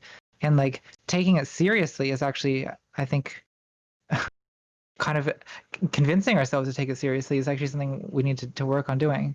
Yeah, 100%. Oh, I get this a lot. I don't know if you get this a lot because you don't call yourself like a socialist or whatever. So I don't know if this is limited to my side of things, but I think I call myself a socialist. oh well, Pog then. Poggers. Yeah. In the words of Ilhan Omar, who said Poggers on Twitter just a few days ago. Oh my god. What a moment.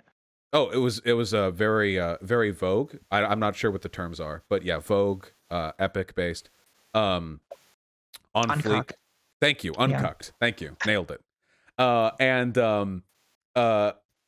Fuck me, I got lost in the weeds there. What was I saying? Oh yeah, the issue I have, where there are a lot of lefties who will talk, oh, the alt-right pipeline is sending so many people towards Nazism, so on and so forth. But then when they talk about like what can we do online, they'll make fun of me, like, oh, what do you do? Oh, you just entertain people, you know? And it's like, well, what the fuck, man? Does online activism work or does it not? Are we doing this or are we not? Why are we talking? Why have we all decided to acknowledge that PewDiePie is a serious political influence on the lives of children, but BreadTube is nothing? I don't know. Because if they denounce it, if to them it's just aesthetic, if it means nothing to them, then it's much easier for them to stay in their little bubble where they pretend that the only thing that will ever make any change is a revolution that'll spontaneously take place at some point in the vague future, and any other action is completely worthless with regards to that movement forward. I understand the urge to say that this is all just jokes, it's just memes, it doesn't matter. I mean, that's what the right often says, right? And part of it for me is like, it's kind of terrifying to, I don't know. I'm someone who, I genuinely do not want power. Like, it's not a thing that motivates me. Like, I'm motivated by like curiosity and sensuality and like, and wanting to the world to be better. But I would not say that I personally have any interest in having power. In fact, it scares me. But the fact of the matter is I do have some power. And sometimes I try to avoid thinking about it because that I don't want to deal with the implications of that. Mm-hmm. But I have to think about it, right? We all kind of do. Oh yeah, of course. Well, it's not an issue for me. I fucking love influence. My entire life, I've loved. Power? Yeah, I've loved listening, having as many people as possible listening to me. Yeah.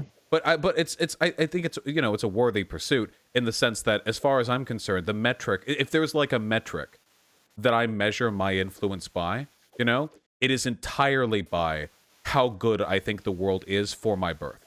That is like the meter that fills up, my happiness juice gauge.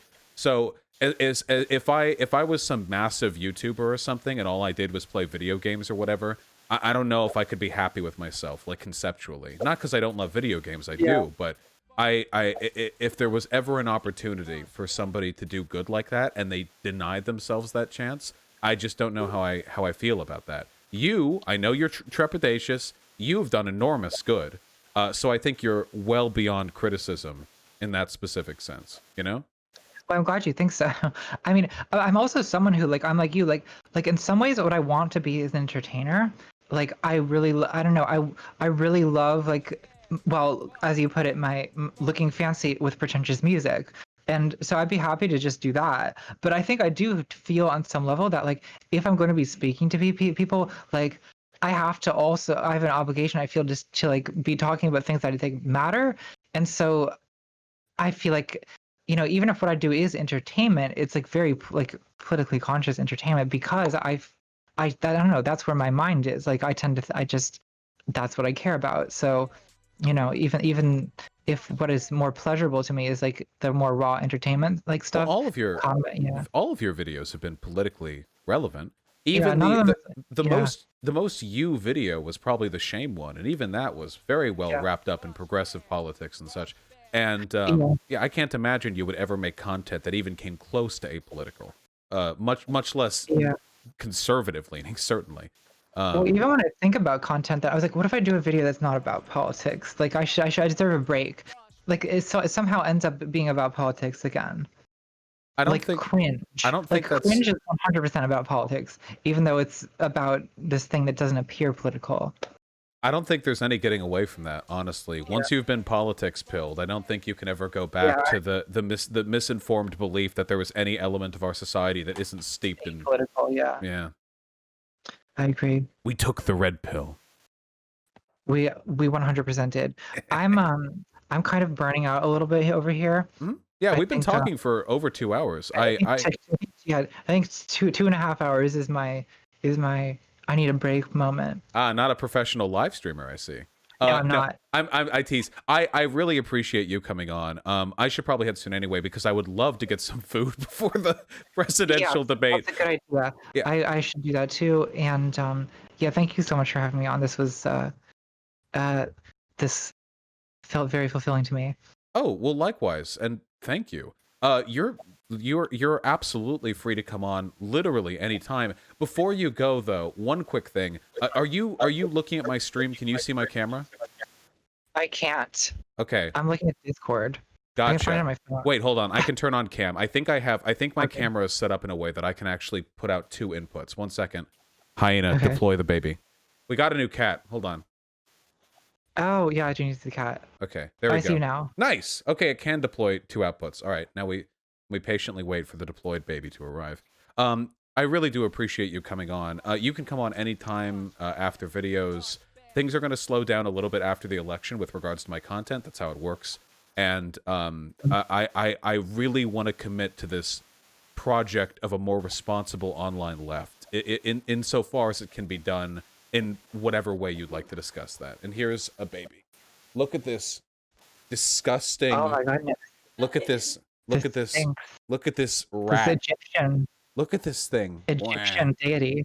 Yeah, look at it. Wow. It's so ugly, but we love her. Wow. Beautiful. Like a baby. Yeah, she's so tiny. And she sleeps with us every night because our body heat is warm, so she just dives under the covers. Wah. Her eyes are glistening. Yeah. Yeah, she's got an eye problem, but we treat it just fine. All right, there you go. All right. Thank you very much for coming on. Have yourself a wonderful day, and I guess go emotionally prepare for the presidential debate. Physically, spiritually, emotionally, sexually. Yeah, I'll go get ready. Have a good one. I'll talk to you soon, hopefully. Thanks, you too. Sounds good. Take care. Bye, everyone.